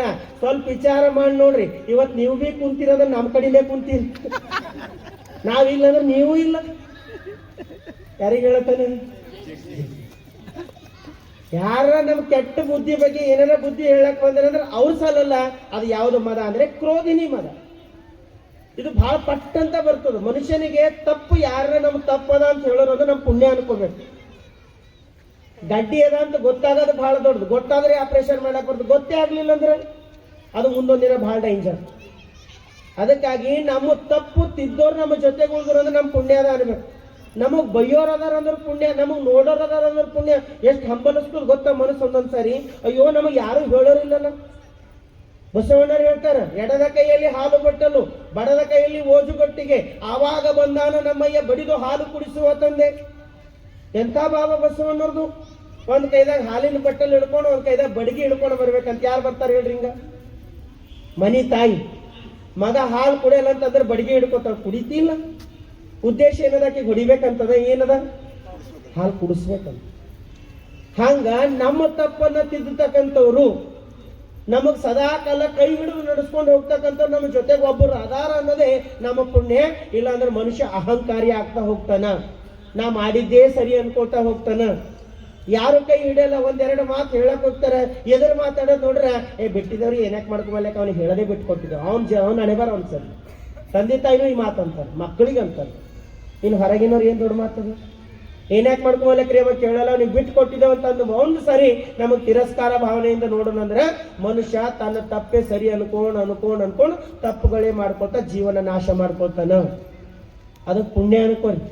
ಮನ್ಯಾಗ ಒಂದು ಅಜ್ಜಿ ಅದ, ವಯಸ್ಸಾಗಿರೋ ಅಜ್ಜಿ ಅದ, ಅದಕ್ಕೆ ಕಣ್ಣು ಕಾಣಲ್ಲ, ಆದ್ರೂ ಮನ್ಯಾಗದ ಅಂತಂದ್ರೆ ನೀವು ನಿಶ್ಚಿಂತವಾಗಿ ಪ್ರವಚನಕ್ಕೆ ಬಂದು ಕುಂತೀರಿ. ಯಾಕ? ನೀವು ಮನಿ ಲಾಕ್ ಯಾವಾಗ ಭೀ ಹಾಕಿಲ್ಲ. ಏನ್ ಅನ್ಕೊಂಡಿರಿ? ಮನ್ಯಾಗ ಅಜ್ಜಿ ಹೇಳಲ್ಲ. ಒಂದು ಅಜ್ಜಿ ಮನೆಗಿಂದ ಹೊರಗೆ ಹೋಗ್ಲಿ, ಅವಾಗ ಗೊತ್ತಾಗ್ತದ ಜವಾಬ್ದಾರಿ ಏನದ ಅಂತ. ಒಂದು ಅಜ್ಜಿ ಅದಾಳಂದ್ರು ಮನಿ ಕಾಯ್ಕೊಂಡು ಕೂಡ್ತಾಳ. ಅದೇ ಅಜ್ಜಿ ಇರ್ಲಿಲ್ಲ ಅಂತಂದ್ರೆ ಮನಿ ಲಾಕ್ ಹಾಕೊಂಡು ಬಂದ್ರು ಮನಸ್ಸು ಇಲ್ಲಿ ಇರಲ್ಲ, ಯಾರು ಹೋದ್ರು ಯಾರು ಬಂದ್ರು. ಅದಕ್ಕಾಗಿ ನಮ್ಮ ತಪ್ಪನ್ನ ತಿದ್ದತಕ್ಕಂಥ ನಮ್ಮ ಜೊತೆಗದಾರ ಅನ್ನೋದು ಬಹಳ ದೊಡ್ಡದು. ಅದಕ್ಕೆ ಕ್ರೋಧಿನಿ ಮದ ಅಂತಂದ್ರೆ ಯಾರ ಬುದ್ಧಿ ಹೇಳಕ್ ಬಂದ್ರ ಪಟ್ಟಂತ ತಲೆಗೆ ಇರ್ತದಲ್ಲ, ಅವಾಗ ತಿದ್ದುಕೊಳ್ಬೇಕು. ಏನಂತ? ಹೌದು, ನನ್ನ ಬಲ್ಲಿ ಇದು ತಪ್ಪದ, ಸರಿ ಮಾಡ್ಕೊಳ್ಬೇಕು ಅನ್ನೋದೇ ಕ್ರೋಧಿನಿ ಮದದಿಂದ ದೂರ ಆಗ್ತಕ್ಕಂಥದ್ದು. ಇನ್ನು ಮೋಹಿನಿ ಮದ, 5ನೇದು ಮೋಹಿನಿ ಮದ. ಎಷ್ಟು ಹೇಳ್ತಾರೆ ಅಂದ್ರೆ, ತನ್ನ ತಪ್ಪು ತಿಳುವಳಿಕೆಯಿಂದ ತಾನು ನಂಬಿಕೊಂಡ ಭೋಗ ವಸ್ತುಗಳಲ್ಲಿ ಮೋಹಿತನಾಗಿ ಅದರಲ್ಲಿಯೇ ಮಗ್ನವಾಗುವಂತೆ ಮಾಡುವುದು. ಒಂದು ವಿಷಯ ಇತ್ತಂದ್ರೆ ಮನುಷ್ಯ ಸುತ್ತೋಡು ಅದೇ ಯೋಚಿಸ್ ಅದರಾಗೆ ಇರ್ತಾನಲ್ಲ, ಅವನಿಗೆ ಮೋಹಿನಿ ಮದ ಅಂಟ್ಕೊಂಡದ ಅಂತ ಅರ್ಥ. ನಮ್ಮಲ್ಲಿ ಹೇಳ್ತಿರ್ತಾರೆ ಮೋಹಿನಿ ಹಿಡ್ದಾಳ ಅಂತ. ಮೋಹಿನಿ ಹಿಡ್ದಾಳ ಅಂದ್ರೆ ಏನು? ಒಂದ್ರಾಗೆ ಇರೋದು. ಆಡಿದ್ದೆ ಆಡ್ತಾನೆ. ನೀವು ಮತ್ತೊಂದು ಹೇಳಕ್ ಹೋಗ್ರ ಅವ್ನು ಕೇಳಕ್ಕೆ ಹೋಗ, ಅದೇ ಒಳ್ಳೆದೇ ಹೇಳ್ತಾನೆ, ಬಿಟ್ಕೊಡ್ರಿ ಅವನಿಗೆ, ಅವ್ನು ತಲೆ ಕೆಟ್ಟರು ಅಂತ. ಹೌದಲ್ಲ? ಮೋಹಿನಿ ಮದ ಅಂದ್ರೆ ತನ್ನ ತಪ್ಪು ತಿಳುವಳಿಕೆಯಿಂದ ಮನಸ್ಸು ಹೆಂಗದ ಅಂದ್ರೆ ಯಾರಿಗಾರ ಒಬ್ರಿಗೆ ಹಚ್ಕೊಂತಂದ್ರೆ ಅವ್ರಿಗೆ ಬಿಡ್ಲಕ್ಕಾಗಲ್ಲ. ಅದೇನ್ ಅನಿಸ್ತದ, ಅವ್ರು ನಮ್ಮಲ್ಲಿ ಬರಲ್ಲ. ಆದ್ರೆ ದುಃಖಿ ಯಾವಾಗ ಆಗ್ತಾನೆ ಮನುಷ್ಯ ಅಂದ್ರೆ ಅವ್ರಿಗೆ ಬಿಡ್ಲಕ್ಕಾಗಲ್ಲ, ಅವ್ರು ನಮ್ಮ ಹತ್ರ ಬರಲ್ಲ, ಅವಾಗ ದುಃಖಿ ಆಗ್ತಾನೆ. ಅದಕ್ಕೆ ಏನ್ ಮಾಡ್ಬೇಕು? ಎಲ್ಲರ ಜೊತೆ ತುಪ್ಪ ಹಚ್ಕೊಂಡಿರ್ಬೇಕು. ಹೇಳಿನೆಲ್ಲ ಉಂಡೆ ಮಾಡ್ಬೇಕಾದಾಗ ತಾಯಂದಿರು ಉಂಡೆ ಮಾಡ್ಬೇಕಾದಾಗ ತುಪ್ಪ ಹಚ್ಚಿಡ್ತೀರಿ. ಯಾಕ? ತೆಕ್ಕೊಲಿಕ್ಕೆ ಈಸಿಯಾಗ ಬರ್ಬೇಕು. ತುಪ್ಪ ಹಚ್ಚಲಾರ್ದೇನೆ ಇಟ್ಟಂದ್ರೆ ಅಂಟ್ಕೊಂಡು ಬಿಡ್ತೀವಿ, ತಿಳೋದೊಟ್ಟು ಈಸಿ ಅಲ್ಲ. ಹಂಗ ನಾವೆಲ್ಲರ ಜೊತೆ ಇರ್ಬೇಕು, ಆದ್ರೂ ಮಧ್ಯದಾಗ ಏನಿರ್ಬೇಕು? ತುಪ್ಪ ಇರ್ಬೇಕು. ಅಂಟ್ಕೊಳ್ಬಾರ್ದು. ಯಾಕಂದ್ರೆ ಅಂಟ್ಕೊಂಡೆ ಅಂದ್ರೆ ಬಿಡಿಸ್ಕೊಳ್ಳೋದು ಬಹಳ ಕಷ್ಟ. ಹಂಗ ಮೋಹಿನಿ ಮದ ಅಂದ್ರೆ ಏನು? ತಾನು ನಂಬಿಕೊಂಡಿರ್ತಕ್ಕಂಥ ವಸ್ತುಗಳಲ್ಲಿ ಅತಿಯಾಗಿ ಮುಳುಗೋದು, ಅದು ಬಿಟ್ಟು ಮತ್ತೊಂದಿಲ್ಲ ಅಂತ ತಿಳ್ಕೊಳ್ತಾರಲ್ಲ, ಅವ ಮೋಹಿನಿ ಮದದಾಗ ಅದಾನ ಅಂತ ಅರ್ಥ. ಇನ್ನು 4ನೇದು ಹೇಳ್ತಾರೆ, 6ನೇದು ಹೇಳ್ತಾರ ಅತಿಚಾರಿಣಿ ಮದ. ಅತಿಚಾರಿಣಿ ಮದ ಅಂದ್ರೆ ಮೋಹಿತನಾದ ವಸ್ತು ವಿಷಯಗಳಲ್ಲಿ ಅತಿಯಾಗಿ ವರ್ತಿಸುವುದು.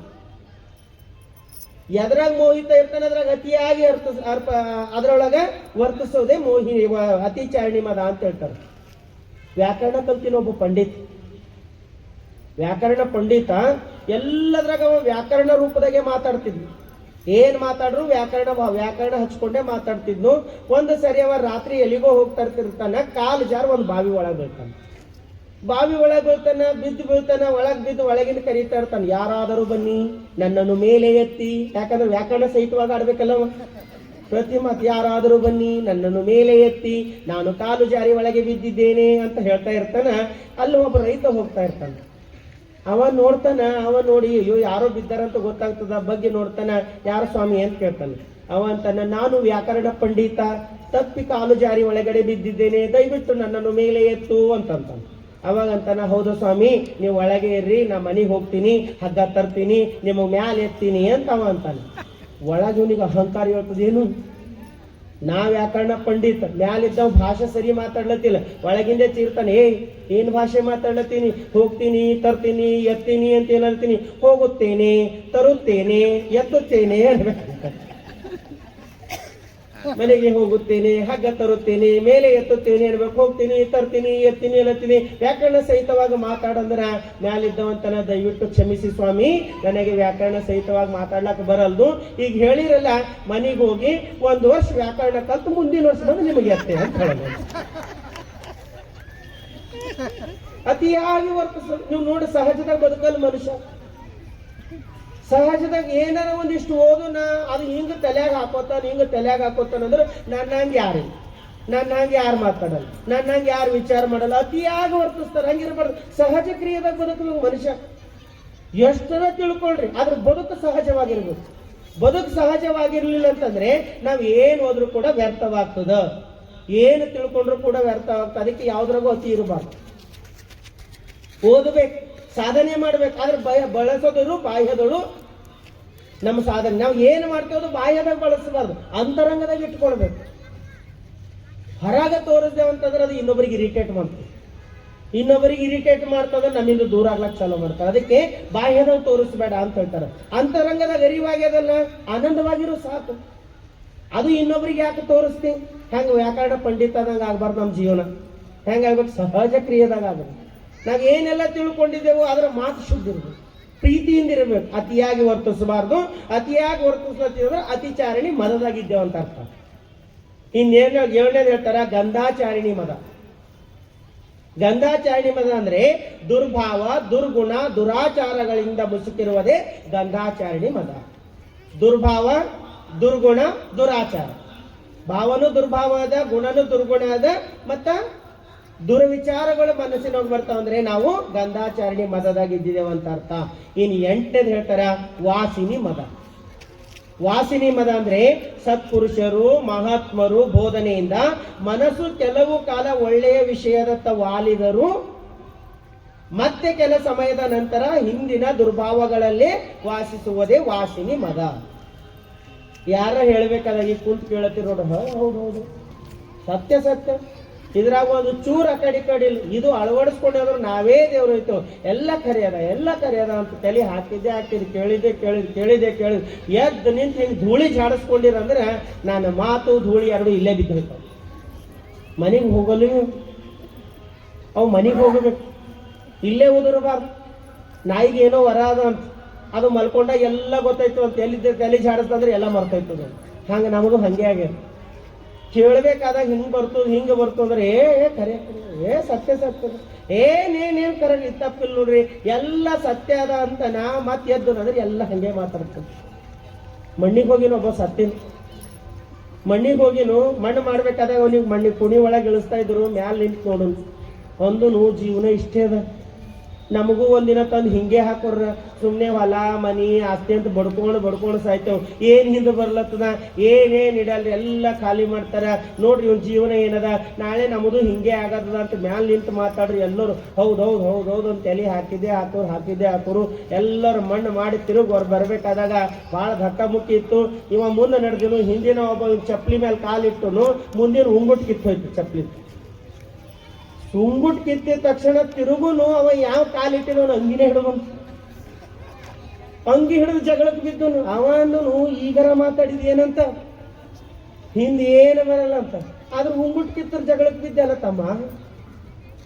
ಅರ್ಥ ಏನು? ತಿಳ್ಕೊಳ್ಳೋದು ಬಹಳ ಅದ, ಆದ್ರೆ ಅಳವಡಿಸ್ಕೊಳ್ಳೋದು ಬಹಳ ಕಮ್ಮದ. ಅದಕ್ಕೆ ವಾಸಿನಿ ಮದ ಅಂತಂದ್ರೆ ಮನುಷ್ಯರು ಸತ್ಪುರುಷರ ಶರಣರ ಭಾವದಿಂದ ಸ್ವಲ್ಪ ಈ ಕಡೆ ಬಂದರೂ ಕೂಡ ಮತ್ತೆ ನಮ್ಮ ಹಳೆ ಗುಣ ಕಡೆನೆ ಹೋಗ್ತದಲ್ಲ, ಅದು ವಾಸಿನಿ ಮದ ಅಂತ ಹೇಳ್ತಾರ. ಅದಕ್ಕೆ ಬಹಳ ಚಂದ ಬಸವಣ್ಣ ಹೇಳ್ತಾರ, ಮನವೇ ನಿನ್ನ ಜನ್ಮದ ಪರಿಭವ ಮರೆದೆಯಲ್ಲ ಮನವೇ, ಲಿಂಗವನಂಬು ಕಂಡ ಮನವೇ, ಜಂಗಮವ ನೆರೆನಂಬು ಕಂಡ ಮನವೇ, ಕೂಡಲ ಸಂಗಮ ದೇವರ ಬಿಡದೆ ಬೆಂಬತ್ತು ಕಂಡ ಮನವೇ. ಎಷ್ಟು ಚಂದ ಬೋಧನೆ ಮಾಡ್ತಾರೆ ಮನಸ್ಸೇ.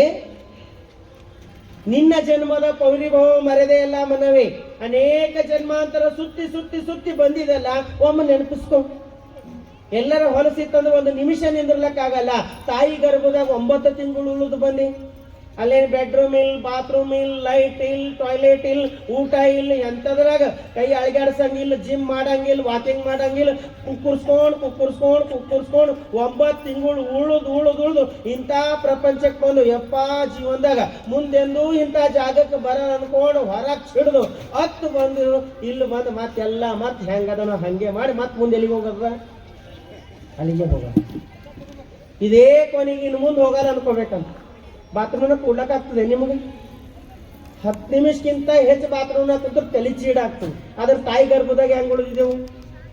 ಅದಕ್ಕೆ ಹೇಳ್ತಾರ ಇನ್ನು ಮುಂದೆ ಇಲ್ಲಿ ಬರಲ್ಲ ಅನ್ಕೋಬೇಕು. ಇನ್ನು ಮುಂದೆ ಇಲ್ಲಿ ಬರಲ್ಲ ಅಂದ್ರೆ ಹೀಗೆ ಒಳ್ಳೇದು ಮಾಡ್ಬೇಕು, ಶುದ್ಧ ಆಗಬೇಕು, ಶುದ್ಧಾಗಿ ಮುಕ್ತರಾಗಬೇಕು. ಅದೇ ನಿಜವಾದ ಜೀವನ ಆಗ್ತದ. ಮನವೇ ನಿನ್ನ ಜನ್ಮದ ಪರಿಭವ ಮರೆದೆ ಎಲ್ಲ ಮನವೇ, ಲಿಂಗವತ್ ನಂಬು ಕಂಡ ಮನವೇ. ಯಾರಿಗೆ ನಂಬಬೇಕು? ಅವನಿಗೆ ನಂಬು, ಇವ್ರಿಗೆ ನಂಬಬೇಡ. ಇವ್ರು ಯಾವಾಗ ಕೈ ಕೊಡ್ತಾರ ಗೊತ್ತಿಲ್ಲ. ಅವ ಶಾಶ್ವತ ಅದನ್, ಅವ ಯಾವತ್ತೂ ನಮ್ಮ ಕೈ ಬಿಡಲ್. ಅವ ಒಮ್ಮ ಕೈ ಹಿಡಿದನಂತಂದ್ರೆ ಪರ್ಮನೆಂಟ್. ಇವ್ರ ಕೈ ಹಿಡಿದ್ರಂದ್ರೆ ಯಾವಾಗ ಬಿಡಿಸ್ಕೊತಾರೋ ಗೊತ್ತಿಲ್ಲ. ಅದಕ್ಕಾಗಿ ಲಿಂಗವ ನಂಬು ಕಂಡಾಮನವೇ, ಜಂಗಮವ ನೆರೆ ನಂಬು ಕಂಡಾಮನವೇ, ಕೂಡಲ ಸಂಗಮ ದೇವರ ಬಿಡದೆ ಬಂಬೆತ್ತು ಕಂಡಾಮನವೇ. ಯಾರಿಗೆ ಹಿಡಿಬೇಕು? ಅವನಿಗೆ ಹಿಡಿಬೇಕು, ಬೆನ್ನು ಹತ್ತಬೇಕು. ಬಿಡದೆ ಬೆಂಬೆತ್ತು, ಬಿಡ್ಲಾರ್ದಂಗೆ ಹಿಡ್ಕೊಂಡು ಅವನ ಜೊತೆ ಹೋಗುವಂತಾರೆ. ಹಂಗಾದ್ರೆ ಏನು ಮಾಡಬೇಕ್ರಿ ಅನ್ನೋದು ಕೊನೆಗೆ ಸಾಲ್ಯೂಷನ್ ಹೇಳ್ತೀನಿ. ಇಷ್ಟೆಲ್ಲ ಹೇಳಿರಿ, ಹೌದೌದು ಅನ್ನಿಸ್ತದ. ಇಷ್ಟೆಲ್ಲ ನಮ್ಮ ಕೈಲಿನ ಮಾಡ್ಲಾಕ್ ಆಗ್ತದ ಏನಂತಂದ್ರ ಸೋನಾರ್ಕ ಏಕ್ ಲೋಹಾರ್ಕ ಅಂತ ಒಂದೇ ತಿಳ್ಕೊಳ್ಳೋಣ. ಏನ್ ಮಾಡೋಣ? ನಾವ್ ಎಲ್ಲಿರ್ತೇವೆ, ಯಾವ ಜಾಗದಾಗ ಇರ್ತೇವೆ, ಯಾವ ಮನೆಯಾಗ ಇರ್ತೇವೆ, ಯಾವ ಆಫೀಸ್ನಾಗ ಇರ್ತೇವೆ, ನಾವ್ ಎಲ್ಲರ ಇರ್ಲಿ ನಮ್ಮ ಮನಸ್ಸಿನಾಗ ಒಂದೇ ಒಂದು ಭಾವನೆ ಇರ್ಲಿ, ಇವೆಲ್ಲ ಕರ್ತವ್ಯ ವಿನಃ ಇದು ಜೀವನ ಅಲ್ಲ. ಇವೆಲ್ಲ ಕರ್ತವ್ಯವಾಗಿ ಮಾಡ್ಲೇಬೇಕು, ಆದ್ರೆ ಇದು ಶಾಶ್ವತವಲ್ಲ. ಶಾಶ್ವತವಾಗಿರ್ತಕ್ಕಂಥದ್ದು ಒಂದೇ ಅದ, ಪರಮಾತ್ಮನ ನಾಮಸ್ಮರಣೆ. ಅದಕ್ಕಾಗಿ ನಾಳೆ ಏನ್ ಮಾಡ್ಬೇಕಿಲ್ಲ, ಬೆಳಗಾಗಿ ಅದ ಕೈದಾಗ ಕಸ್ಬರ್ಗಿ ಹಿಡ್ಕೊಂಡ್ರ ಅಂತಂದ್ರ ಇವ್ರು ಎದ್ದಿಲ್ಲ, ಅವ್ರು ಎದ್ದಿಲ್ಲ, ಅವ್ರು ಹಂಗಾರ, ಇವ್ರು ಹಿಂಗಾರ, ಎಲ್ಲರಿಗೂ ಬೈಕೋತ ಕಸ ಗುಡಿದ್ರಂದ್ರ ಮನೆ ತುಂಬಾ ಅದೇ ವಾತಾವರಣ ಆಯ್ತದ. ನೀವೇನು ಬೈಕೋತ ಕಸ ಗುಡಿಸ್ತಿರೋ ಎದ್ರಂದ್ರೆ ಅವ್ರು ನಿಮಗೆ ಬೈಕೋತಾನೆ ಹೇಳ್ತಾರೆ. ಹಂಗೆ ಮಾಡೋದು ಬೇಡ. ಏನು ಮಾಡೋಣ? ಕಸಬರ್ಗಿ ಕೈದಾಗ ಹಿಡ್ಕೊಂಡು ಬಸ್ ಓಂ ನಮಃ ಶಿವಾಯ್, ಬಸ್ ಓಂ ನಮಃ ಶಿವಾಯ್, ಬಸ್ ಓಂ ನಮಃ ಶಿವಾಯ್ ಮಂತ್ರ ಹೇಳ್ತಾ ಹೇಳ್ತಾ ಹೇಳ್ತಾ ಕಸ ಗುಡಿಸ್ರಿ. ಅನುಷ್ಠಾನ ಮಾಡ್ಲಿಕ್ಕೆ ಹೋಗಿ ಕಾಡಿನ ಕುಂತಿದ್ದು ಸನ್ಯಾಸಕ್ಕಿಂತಲೂ ಹೆಚ್ಚಿನ ತಪಸ್ಸು ಯಾವ್ದೈತಂದ್ರೆ ಮನೆಗಿದ್ದ ಸೇವಾ ಮಾಡಿದಾಗ್ತದ. ಅದ್ರೊಳಗೆ ಎಲ್ಲ ಒಂದು ರೊಟ್ಟಿ ಬಡಿಬೇಕಾದಾಗ ಜೈಸಾ ಅನ್ ವೈಸಾ ಮನ್. ಹೆಂಗೆ ತಯಾರು ಮಾಡ್ತೇವೆ ಹಂಗೆ ಮನಸ್ಸು ತಯಾರಾಗ್ತದೆ. ನಮ್ಮ ಹಿಂದಿನ ಹಿರುಗಳು ಒಲಿ ಮೇಲೆ ಅನ್ನ ಇಟ್ರ ಅಂತಂದ್ರು, ಅವಾಗೆಲ್ಲ ಒಲಿ ಮೇಲೆ ಮಾಡ್ತಿರ್, ಗ್ಯಾಸ್ ಸಿಲಿಂಡರ್ ಇರ್ತಿರ್ಲಿ. ಒಲಿ ಮೇಲೆ ಅನ್ನ ಮಾಡಿಟ್ರಂದ್ರ ಅನ್ನ ಕುದ್ದು ಕೆಳಗೆ ಇಳಿಸಿದ ತಕ್ಷಣ ಏನ್ ಮಾಡ್ತಿರು, ಒಳಗಿನ ಬೂದಿ ತಗೊಂಡು ಆ ಕಡೆ ಈ ಕಡೆ ಹಚ್ಚಿ 2 ಕೈ ಮುಗಿತಿರು. ಪ್ರಸಾದ ಅಂತೀವಿ. ಅನ್ನ ಅಂತಿದಿಲ್ಲ, ಪ್ರಸಾದ ಅಂತೀರಿ. ಈಗ ನಾವ್ ಹೆಂಗಿರ್ತೇವು, ಕುಕ್ಕರ್ದಾಗ ಅಕ್ಕಿ ಹಾಕಿ ನಾವು ಬಂದ್ ಮಾಡಿಲ್ಲ, ಬಾಜುದವ್ರಿಗೆ ಹೇಳ್ತೇವೆ 3 ಸೀಟಿ ಆದ್ಮೇಲೆ ಬಂದ್ ಮಾಡ, 3 ಸೀಟಿ ಆದ್ಮೇಲೆ ಬಂದ್ ಮಾಡ ಅಂತ ಹೇಳೋದೇವಂದ್ರೆ ಅವ 3 ಸೀಟಿ ಆದ್ಮೇಲೆ ಬಂದ್ ಮಾಡ್ತಾನ. ಅದಕ್ಕೆ ಭಕ್ತಿ ಇಲ್ಲ, ಶ್ರದ್ಧೆ ಇಲ್ಲ, ನೀಡ್ಕೊಂಡಿದ್ ಹಂಗೆ, ಪ್ರಸಾದ ಮಾಡಿದ್ ಹಂಗೆ. ಇವತ್ತು ನಮಗೆ ಯಾಕೆ ಸಮಾಧಾನ ಆಗ್ತದಿಲ್ಲ ಅಂದ್ರೆ ಅದ್ರಲ್ಲಿ ನಾವು ದೈವತ್ವ ಕಾಣ್ತಾ ಇಲ್ಲ, ಜೀವಕಾರುಣ್ಯ ಅಂತ ತಿಳ್ಕೊಂಡು ಮಾಡ್ತಾ. ಇದೊಂದು ಕೆಲಸ ಅಂತ ಮಾಡ್ಕೊಂಡಿವಿ, ಕೆಲಸ ಅಲ್ಲ. ನಮ್ಮ ಮನಸ್ಸು ಶುದ್ಧಗೊಳಿಸ್ಕೊಳ್ತಕ್ಕಂಥದ. ನಿಮ್ಮ ತಾಯಂದಿರ್ಲಿ ಇಷ್ಟು ಜನ ಇದ್ದೀನಿ, ನಿಮಗೊಂದು ಮಾತು ಹೇಳ್ತೀನಿ. ಇಷ್ಟು ಜನ ಇದ್ದೀರಲ್ಲ, ನಿಮ್ಗೆ ಹೇಳ್ತೀನಿ, ನಿಮ್ಮ ಮನೆಯವ್ರು ನಿಮ್ಮ ಮಾತು ಕೇಳಲ್ರಂದ್ರೆ ನಾಳೆ ನೀನು ಒಂದು ಕೆಲಸ ಮಾಡಿ. ಭಾಳ ಮಂದಿ ಸಮಸ್ಯೆ ಅದ. ಏನದ, ನಮ್ಮ ಮನೆಯವ್ರು ನಾವು ಹೇಳಿದ್ ಕೇಳಲ್ರಿ ಅಂತಿರಲ್ಲ. ನೀವು ಹೇಳಿದ 100% ಕೇಳ್ತಾರೆ. ಹೆಂಗೆ ಕೇಳ್ತಾರಂದ್ರೆ, ನೀವು ನಾಳೆ ಬೆಳಗ್ಗೆ ಲಿಂಗ ಪೂಜೆ ಮಾಡ್ಕೊಂಡು ಆ ಲಿಂಗ ಪಾದೋದಕ ತೆಗಿತಾರಲ್ಲ, ಆ ಲಿಂಗ ಪಾದೋದಕ ಒಯ್ದು ಅಡಿಗೆ ಒಳಗೆ ಅಡಿಗೆ ಮಾಡ್ರಿ, ನೀವು ಹೇಳಿದ್ದೆಲ್ಲ ನಿಮ್ಮ ಮನೆಯವ್ರು ಕೇಳ್ತಾರೆ. ನೀವು ತಾಯಿಗೆ ಚಪ್ಪಾಳೆ ಹಾಕಲ್ರಿ, ಯಾಕಂದ್ರೆ ನಾವು ಪೂಜೆನೇ ಮಾಡ್ಕೊಂಬಲ್ಲಿ ಪಾದೋದಕ ಎಲ್ಲಿಂದ ಹಾಕಿ ಅಂತಿರ್ಬೋದು. ಪೂಜೆ ಮಾಡ್ಕೊಂಡ್ರೆ ಹಾಕೋದಲ್ಲ. ನೀವು ನೋಡ್ರಿ, ಅದು ಒಂದು ಪ್ರಯೋಗ ಮಾಡಿ ನೋಡಿ. ನೀವು ಅನ್ನ ತಯಾರು ಮಾಡ್ಬೇಕಾದಾಗ ಪ್ರತಿಯೊಂದರಲ್ಲಿ ಭಕ್ತಿ ಇಟ್ಟು ಮಾಡ್ರಿ, ಉಂಡೋರ್ ಮನಸ್ಸು ಹಂಗೆ ತಯಾರಾಯ್ತಂದ್ರೆ ಮನೆ ಸಮಾಧಾನ ಇರ್ತದೆ. ನಾವು ಹೆಂಗಿರ್ತೇವೆ ಅಂದ್ರೆ ಮನೆ ಕೆಲಸ ಎಲ್ಲ ಮಾಡಿ, ಹುಡುಗಾದಾಗ್ಬೇಕು, ಸೂಟಾದಾಗ್ಬೇಕು, ಬೆಳಗಾದಾಗ ಬಟ್ಟೆ ತೊಳೆಯೋದಾಗ್ಬೇಕು, ಅಡುಗೆ ಮಾಡೋದಾಗ ಎಲ್ಲ ಮಾಡೋದ್ರೊಳಗೆ 12 ಗಂಟೆ ಆಗ್ತದ. ಹೊಟ್ಟೆಗೆ ಏನಿರಲ್ಲ, ಒಂದಿಲ್ಲ 2 ಕಪ್ ಚಾ ಕುಡ್ದಿರ್ತೀವಿ, ತಲೆಗೆಲ್ಲ ಏರ್ತೇವೆ, ಚಿಡ್ ಮಾಡ್ಕೋತ ಅವ್ರಿಗೆ ಬೈದೇವು ಇವ್ರಿಗೆ ಬೈದೇವು ಮಾಡ್ತೇವೆ. ಹಂಗೆ ಮಾಡ್ಬೇಡ. ನಾಳಿನ ಬೆಳಗಾಗ್ಯದ ಪಟ್ಟಂತ ಸ್ನಾನ ಮಾಡಿ, ಹೊಟ್ಟಿಗೆ ಏನಾರ ಒಂದಿಷ್ಟು ಲಿಂಗ ಪೂಜೆ ಮಾಡ್ಕೊಂಡು, ಹೊಟ್ಟೆಗೆ ಎಷ್ಟು ಏನಾರ ತಿಂದು ನೀವು ಅಡಿಗೆ ಮಾಡ್ರಿ, ಮನೆ ಕೆಲಸ ಮಾಡ್ರಿ, ಅವಾಗ ನಿಮ್ಮ ಮನಸ್ಸು ಸಮಾಧಾನ ಇರ್ತದ, ಮನೆಯವರು ಸಮಾಧಾನದಿಂದ. ನಾವೆಲ್ಲ ಮುಗಿಸಿದ್ದು ಮಾಡ್ಬೇಕಂತಿಲ್ಲ, ಇದು ಮಾಡಿ ಎಲ್ಲ ಮಾಡಬೇಕು. ಅದು ಜೀವನ ಆನಂದ ಆಗ್ತದ. ಅದಕ್ಕೆ ಅಹಂಕಾರ ಕಳ್ಕೊಂಡೆ ಅಂದ್ರೆ ಪರಮಾತ್ಮ ನಮ್ಮೊಳಗಿರ್ತಾನೆ. ಒಳ ಹೊರಗೆ ಒಂದಾಗಿರುವ ಭಾಷೆ, ಒಳಗೂ ಹೊರಗೂ ಒಂದಾಗಿರ್ತಕ್ಕಂಥ ಭಾಷೆ. ಬಹಳ ಚಂದ ಹೇಳ್ತಾರೆ, ಒಳಗೆ ಕೊಟ್ಟಿಲ್ಲ ಹೊರಗೆ ವಿನಯವಾಗಿ ಭಕ್ತರೆನಿಸಿಕೊಂಬವರ ಬಲ್ಲನೊಲ್ಲನಯ್ಯ ಲಿಂಗವು, ಅವರು ಸತ್ಪಥಕ್ಕೆ ಸಲ್ಲರು ಸಲ್ಲರಯ್ಯ. ಒಳ ಹೊರಗೊಂದಾಗದವರಿಗೆ ಅಳಿಯಾಸೆ ಬಿಯದೋರಿ ಬೀಸಾಡುವನವರ ಜಗದೀಶ ಕೂಡಲ ಸಂಗಮ ದೇವ. ನಮಗೆ ಅಳಿಯಾಸೆ ತೋರಿಸಿ ಪರಮಾತ್ಮ ಬೀಸಾಡ್ತಾನೆ. ಅದಕ್ಕೆ ನಮ್ಮ ಅಂತರಂಗ ಶುದ್ಧ ಮಾಡಿಕೊಂಡು ನಾವು ಎತ್ತರಕ್ಕೆ ಹೋಗಬೇಕು ಅಂತಕ್ಕಂಥ ಮಾತನ್ನು ತಿಳಿಸ್ತಾ, ಇನ್ನ ನಾಳೆ ಒಂದು ದಿನ ನಮ್ಮ ಕಾರ್ಯಕ್ರಮ ನಡೆಯೋದಿದೆ. ನಿನ್ನೆ ದಿನ ನಮ್ಮ ಇಲ್ಲಿನ ಕಾರ್ಯಕರ್ತ ರಾಜೇಶ್ ಅವರು ಅನೌನ್ಸ್ ಮಾಡಿದ್ರು, ಏನಂದ್ರೆ ನಾವು ಬರೀ ಕೇಳೋದು ಮಾತ್ರ